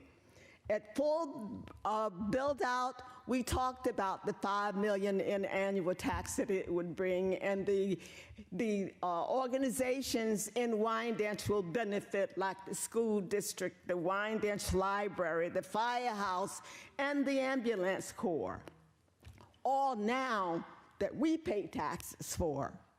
This is a long-term stabilizing revenue that reduces the burden on local homeowners. It will bring jobs to the community. The employees that will come will also, the whole idea is that you bring something back to the community. And with the employees in that community, they would take advantage of the businesses, the restaurants, and other businesses in our community, which will increase the participation. There will be, they will keep jobs on Long Island. Now businesses leave and they go to other states because of the high taxes and all that happened in Wyandanch. This is an opportunity to bring companies into our community. We have been a struggling community. Maybe now we can see a little light. I'm looking for that little light that this project could possibly bring. I'm hoping that the Bristol project will be a good neighbor, one that support many things that we do, our organizations and our scholarships to our kids and the other kinds of things that a good neighbor will do. Thank you, Ann. I'm hoping that Bristol will be a good neighbor. Thank you, Ann. And in the other thing that we haven't talked about. Ann, your 3 minutes is up. Sorry. Thank you. Do you want to hand up anything? Yeah, just one thing. In Simmery, this is a project that is not just to build space, it builds opportunity. And thank you. And I'll give you. Thank you. Is Veronica here? Is Veronica here? Veronica Barnett McNeff? No? Okay. So I'm going to call Amanda Trelana Perilli, and after Amanda will be Terry Meller. Hello, good evening. Amanda Oriana Parrilla. We reside at 54 Colonial Springs Road in Wheatley Heights. My husband has lived in Wyandanch for 40 years, his entire life. I have been living here since 2020. We lived in Wyandanch Rising, and I just want to mention that all of the business that Wyandanch Rising was supposed to bring in hasn't come in. Those offices are closed. The folks who take the train at that train station, who come in from the city or come from other towns and park there for free, and then take the train to the city, they don't shop in Wyandanch. They don't spend their money here. Now, my husband and I, we are first-generation Latinos. We've abided and followed by the rules of our society. Despite all the hardships that we faced, we found a way to accomplish our goals, and one of our goals, our biggest goal, was to be able to buy a home in a good school district close to our family. My in-laws, who still live in Wyandanch, as we live in Wheatley Heights, they live on the other track of the train tracks. They watch our child. On a good day, from where we live, if I were to drive to my in-laws' house, which is normally when there's no traffic in the middle of the night, that's a 5-minute drive. There's no way that I can get to my in-laws' house anytime, but it takes at least 30 minutes after 5 o'clock when it's time for me to pick up my son. The traffic there, the congestion is unbelievable. So if there was ever an emergency, it would take a miracle for me to get to my son in a quick amount of time. As citizens and people who have dreamed about achieving these goals, we really were disheartened when we found out that this large business is planning on infiltrating our community and deflating the dream we had of living somewhere safe, clean, and we now have to fear about our health and the health of our 3-year-old. Like so many people, we have finally felt like we had the American dream in our grip. And just when we start to get our piece of the American pie, these millionaires or billionaires want to come and steal our piece too. Millionaires and billionaires don't pay taxes. Don't fall for the propaganda. They talk about job creation, 2K jobs I read. But how can they promise jobs when they can't even tell us what they plan to build there? What kind of jobs are these high-paying jobs even? Will the residents qualify for these jobs? They talk about funding for the school system. Why would we rely on the promises of a corporation when our government hasn't even fulfilled their promises and they depend on our votes? Why would a corporation actually fulfill their promises to us? I hear promises of $3 to $4 million in school funding. Amanda, But think about chemotherapy. It costs $1,000 to $12,000 a month. Now times that by all the folks in the area. Terry I Meller. share my story because it's similar to so many of us here in Wyandanch, and we oppose this project. And Phyllis Stewart. Terry Meller. Terry Meller? No? Phyllis Stewart. Tina Katz. Is Phyllis here? Phyllis Stewart, come on up. And then after Phyllis will be Tina Katz.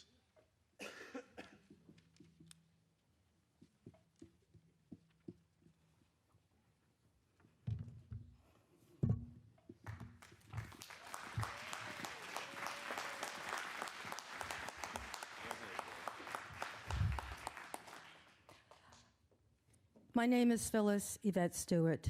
I live at 4 Barrington Drive, Wheatley Heights. I'll mention I lived at 119 Booker Avenue and grew up in Wyandanch until I moved away and went to college after the big American dream.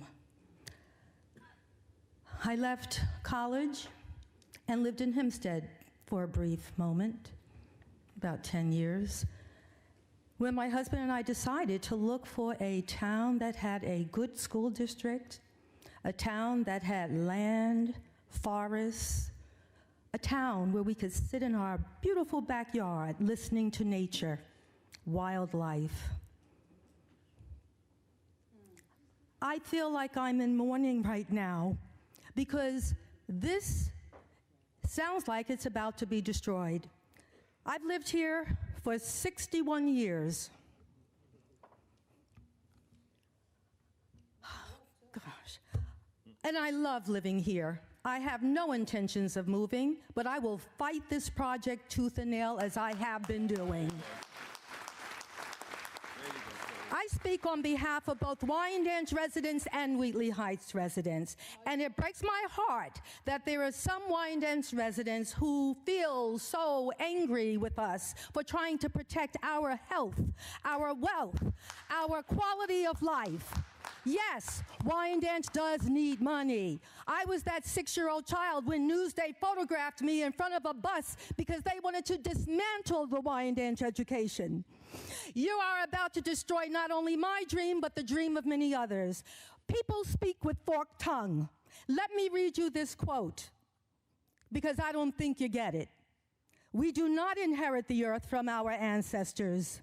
We borrow it from our children. We want to leave our children a safe space, a healthy space. Yes, Wyandanch needs help. Let's get them help. These billionaires can help without destroying our community. Enough is enough. Basta. Enough. Thank you. I'm done. Tina Katz and then Monique. Tina Katz and then Monique Golding. Tina Katz, Monique Golding, and after Monique will be Janet Edwards. Monique Golding, 10 Coventry Court, Wheatley Heights. Good evening, Mr. Schaefer and the town board. Good evening. My family and I were late tonight because we could not cross the train tracks. First, at 18th Street, and then we navigated over to Straight Path and sat there while 2 trains went by. I want Wyandanch to have a village, to be economically viable. I want all my dollars to be spent in my community, to look like Babylon Village, Lindenhurst, Farmingdale. It's a dream, I dream too. But I also want the Wyandanch Ambulance Corps to be able to get to my mother in a medical emergency. To get her to Good Sam, which is south. It could be, but the chief stood up here and told you that we are already at a breaking point, and that's before they even built this industrial park. Yes. We need industry in Wyandanch. We want Wyandanch Rising to be successful. But if the employees of said industrial park can't physically get to the stores and restaurants on Straight Path, where is the success? It has been said that this will bring jobs to our community. But how many people sitting in this room right now know someone who works at the Amazon Fulfillment Center built in 2024 that sits 1.5 miles, merely 1.5 miles from this proposed project? How many of us? That was a Jobs in the Community project also. The reality is, it sounds great on paper, but it doesn't add up when the boots hit the ground. So to our council members, please take the time. We have all stood up here and talked to you about the traffic. I implore you to actually drive on Little East Neck Road during rush hour, the morning rush and the PM rush. Sit there, time it, feel our pain, and then tell me how in God's creation are hundreds of trucks and thousands of cars going to be able to navigate. It's not going to work. And finally, to Pine Lawn, and this is my opinion, you are the absolute worst neighbor who is trying to profit off of our backs while the bones of our ancestors languish in your unkept forest. Shame on you. Thank you. Janet Edwards. Janet Edwards. Janet Edwards. And then Kadian Townsend. They knew the history, they know. Hello, Supervisor Schaefer and the committee. My name is Janet Edwards. I live at 15 South 33rd Street in Wyandanch. I am 1 block away from Little East Neck Road. So as far as I'm concerned, as far as money is concerned and putting business inside of Wyandanch, we see how that works. Like they said, they built all those apartments around the train station, and there is not that many businesses over there. The only thing they did was make the train station more. They're tearing down buildings and they putting stuff. There is a lot of other areas that they can put this without tearing up the wildlife or either messing up where the graveyard is. There is other places. We don't need, I'm gonna tell you right now, I drive a school bus, I'm a CDL licensed driver, and I know those diesels, they tell us we cannot leave those diesels running for more than 5 minutes, and sometimes 3. So I know if they have that many trucks on Little East Neck Road, the children go to school right on that corner. That doesn't make any sense for us to have all that problem. You know, I am all for Wyandanch having work, but when people come into our neighborhood, they do underhanded stuff to get out of taxes so that they don't help this community. And I don't want to sit here and point my finger, but I can point right at that compare that's right there off the Straight Path. How many times has that compare changed their name? And every time they change their name, they change a little stuff so that they don't have to do what you guys tell them that they need to be doing. Everybody knows how to sneakily take over. I built my house in 1992. 1992 on that block, the same house. But you know what? They have not paid my street since I've been there. Now you talking about these other people gonna bring in money and people gonna get jobs. I don't even believe that's gonna happen. Only thing it's gonna do is make more problems to our neighborhood, and then we won't be able to do anything but have cancer and everything else that goes with it. And I know, like I said, I am a CDL bus driver, and we cannot leave those diesel motors running at a school. So I know right there, even at that light On Long Island Avenue, Lily Stick Road, you'll be at that light for at least a half an hour running those motors. So we need to think about it. Stop trying to divide this, and remember that our health is first. And those people who's supposed to be doing businesses down there around those apartment complexes, let's get those people to come and do jobs right there, and then give us some jobs. You guys have a good night.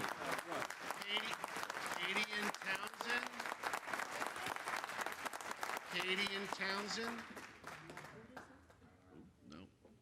Cule Booker?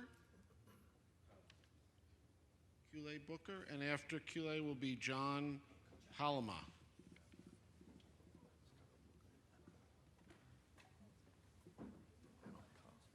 How you doing? It's not Keeley, it's Kyle, but Oh, I'm sorry. I get it. I get it. I get it.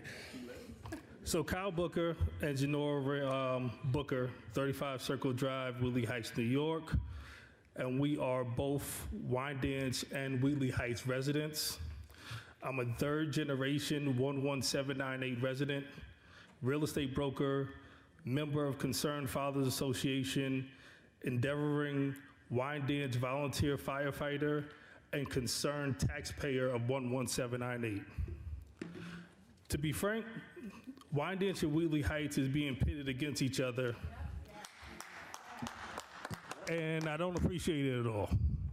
This is being done for the gain of big corporate business, development, and corporate gain and promises that will never, ever be fulfilled. We've seen it before. We've seen it before. We're not stupid. Bristol wants to use our public officials to change zoning and ultimately change our environment, our homes, and our way of life. The main road, Little East Neck, runs right into Straight Path, which will become even more backed up into a bottleneck of traffic. There is a reason that commercial zoning and residential zoning are separate. Go ahead. I guarantee you, if we give an inch, they will take a mile. We're separated by train tracks north and south, but whether you reside in Wyandanch or Wheatley Heights, no one in our community wins. Just doesn't happen. Promises are promises, chronic lies, chronic property acquisition, et cetera, et cetera. This is not for the people. This is purely for the profit. If we let them in, we don't know what's going to happen. They're going to take it. That's it. Thank you. John Halama. And after John will be Diane Lloyd.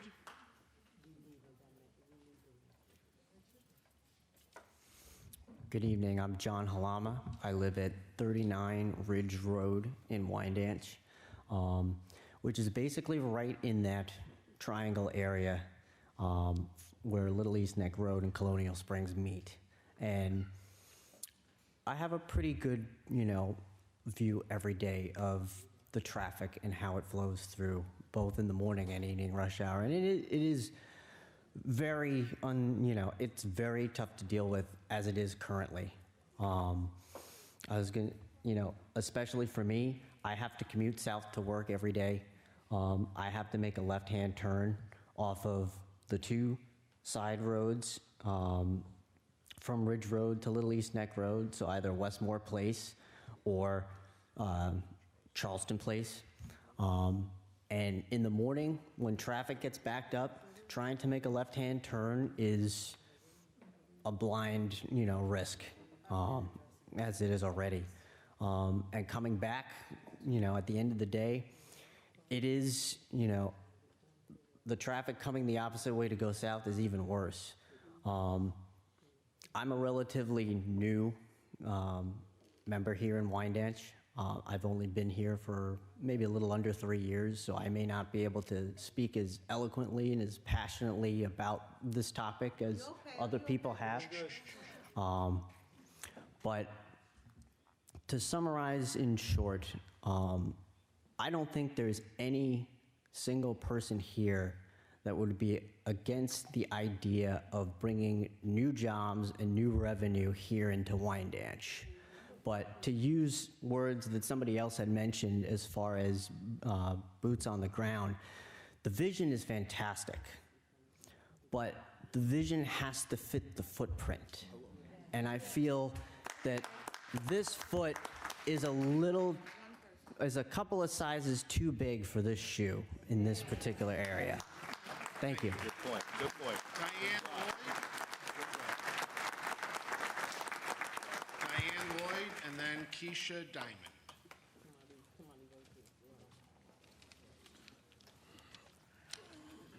Good evening, Mr. Schaefer. Good evening, Town Council. Good evening, Pine Lawn Cemetery, Bristol LLC, Wheatley Heights, Wyandanch Community. My name is Diane Lloyd, 187 North 28th Street. So I live on North 28th Street we built our house there.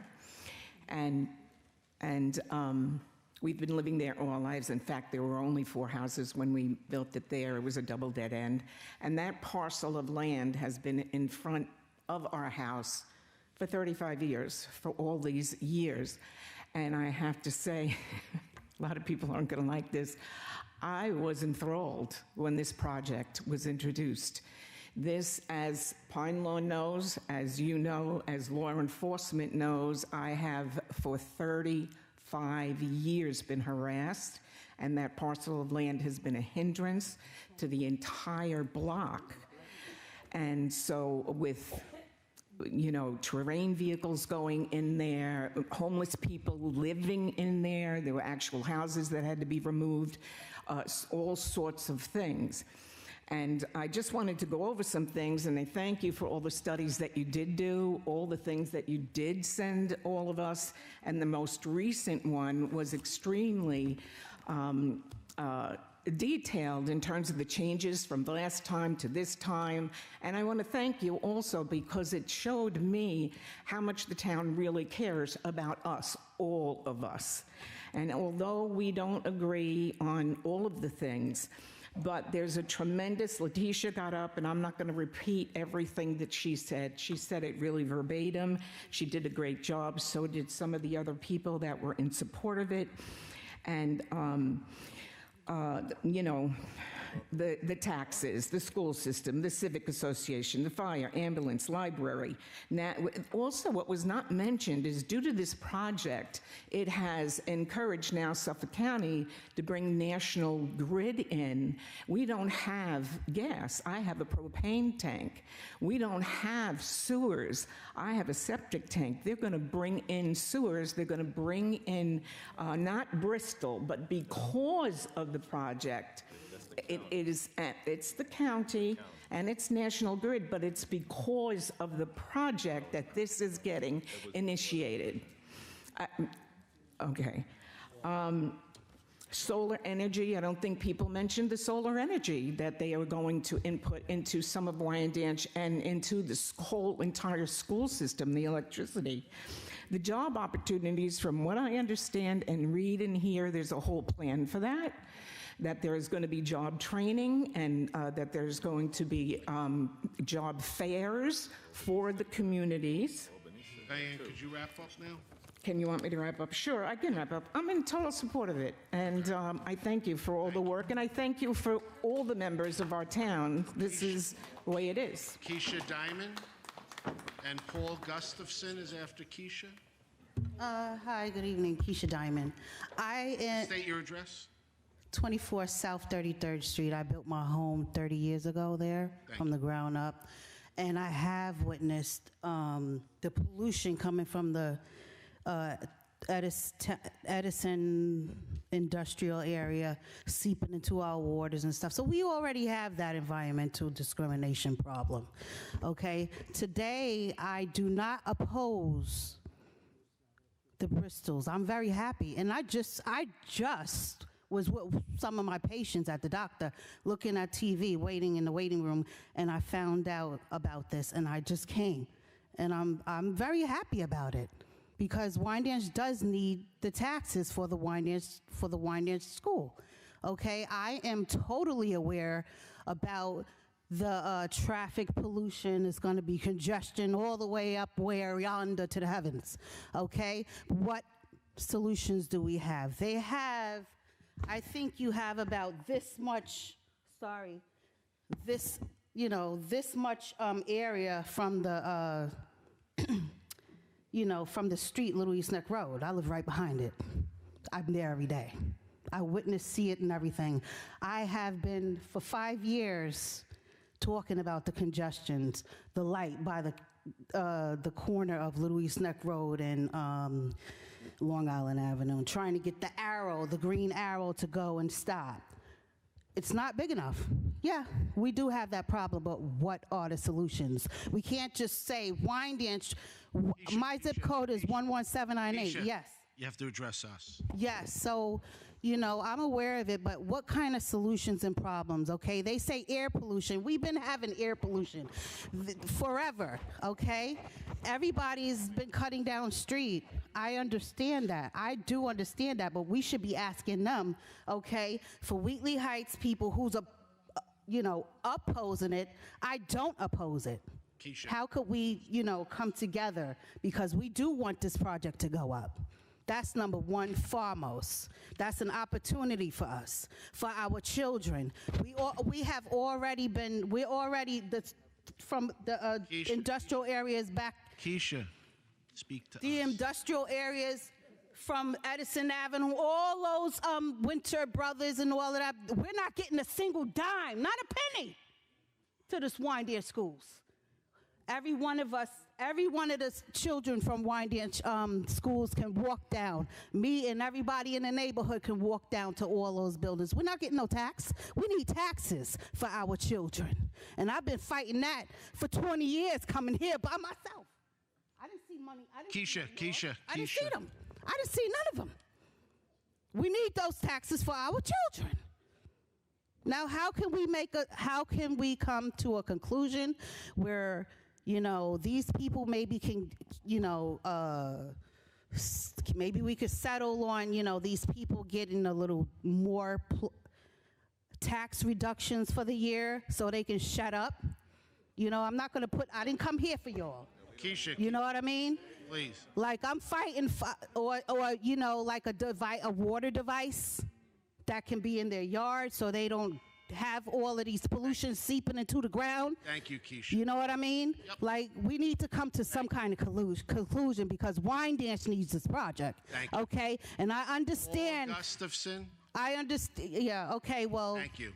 The Bristol projects is going to be open, so the traffic is going to come. And plus, they're living there, so they don't need that. Keisha. The seniors are not going to be driving. Thank you. You understand? Paul Gustafson. The seniors don't drive that much. Paul Gustafson, and after Paul will be Paulette Williams.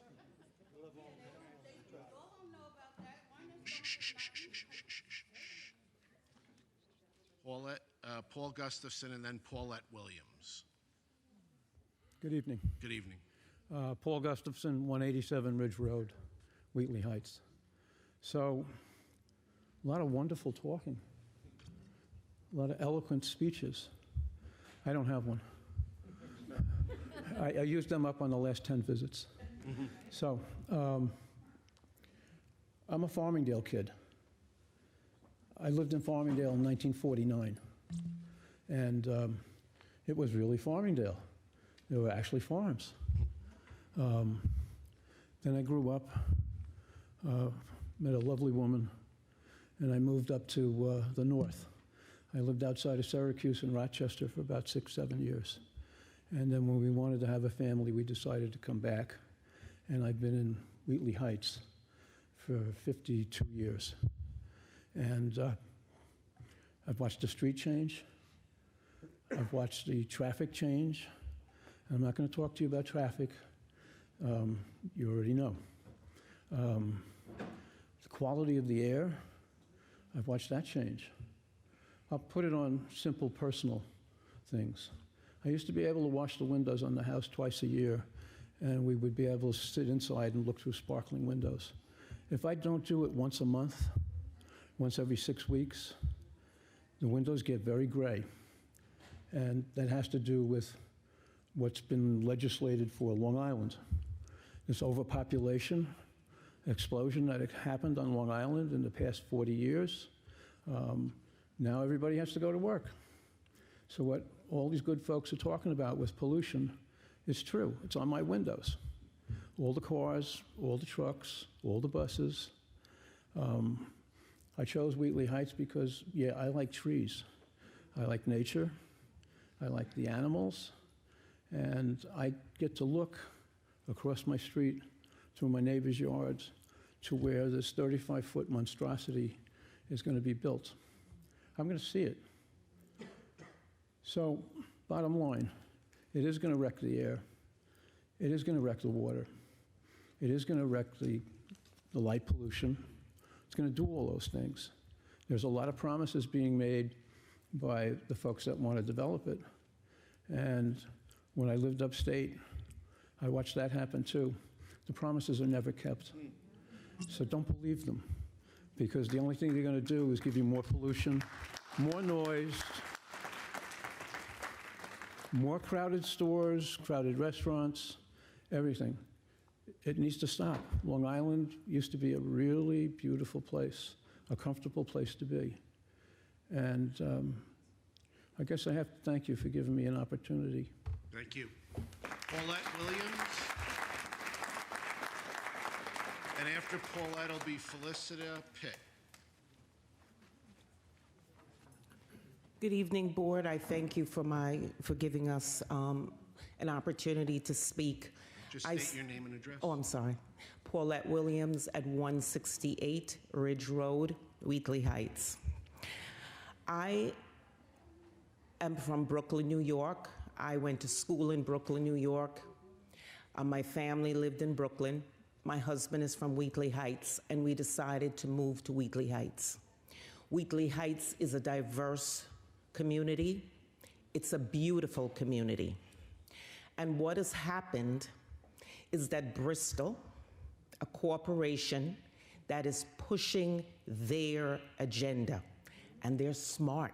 They're very smart, because what they've done is, I know it's been said, but I want to say it again.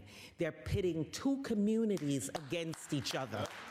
And while we're fighting, they're moving in, and they are making sure that their agenda is being passed. Now, quality of life, there's no price on that. We've talked about traffic. I'm not going to get into it. What about the school buses? What about the children going home on time?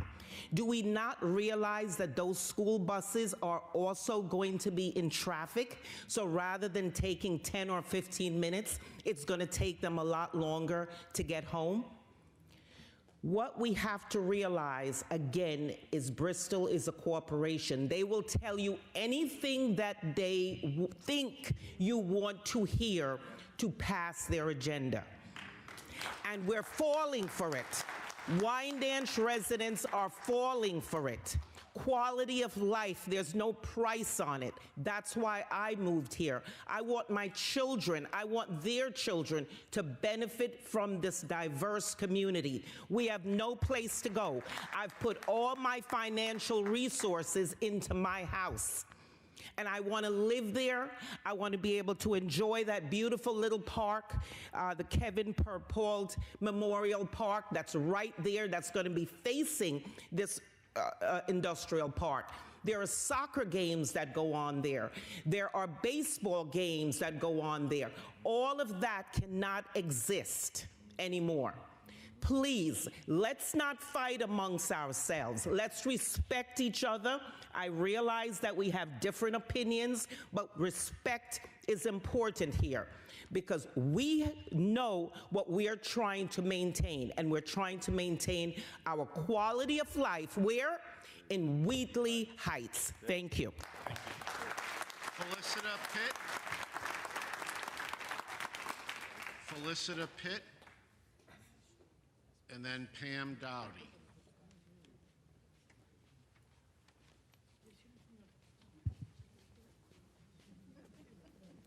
Good evening. I wasn't planning on speaking because Just state your name oh, and I'm address. sorry. Felicita Pitt, 118 Ridge Road, Wheatley Heights. I was not planning on speaking, but after hearing everybody here, you know, it breaks my heart. First of all, I'm from the South Bronx, okay? I am from Monhaven Projects, which is the worst of the worst. When I went away to school, my roommate, who was from Denmark, when I told her where I was from, she had to look it up because automatically her face was like, ooh, I've heard of that place. I can't go there, you know? And when I found where I lived now, I was not familiar with Long Island at all.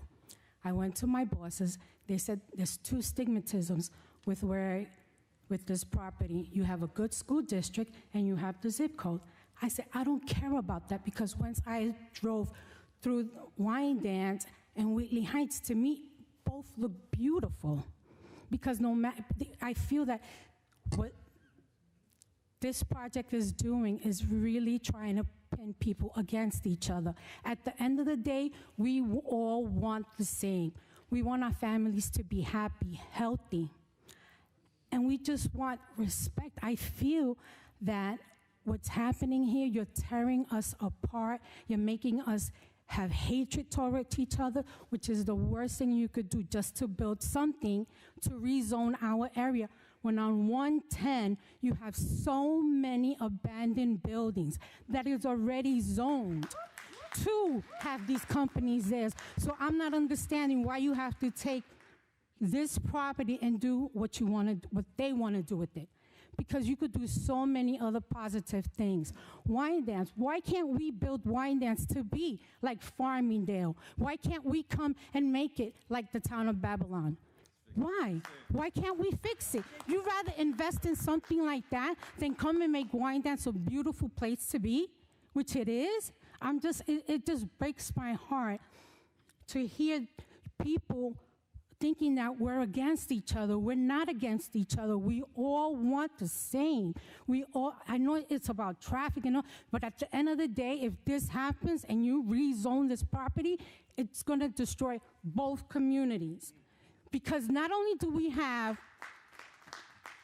the garbage place over there by I forgot what it is, the dump. You also have the crematory. Now you have all these other buildings that you're building, but nobody's really in them. So what's going to happen? There's a building over there in Deer Park that nobody's even renting it.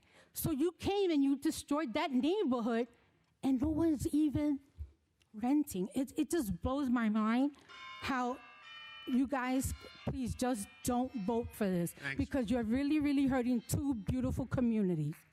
Pam Dowdy. Pam Dowdy.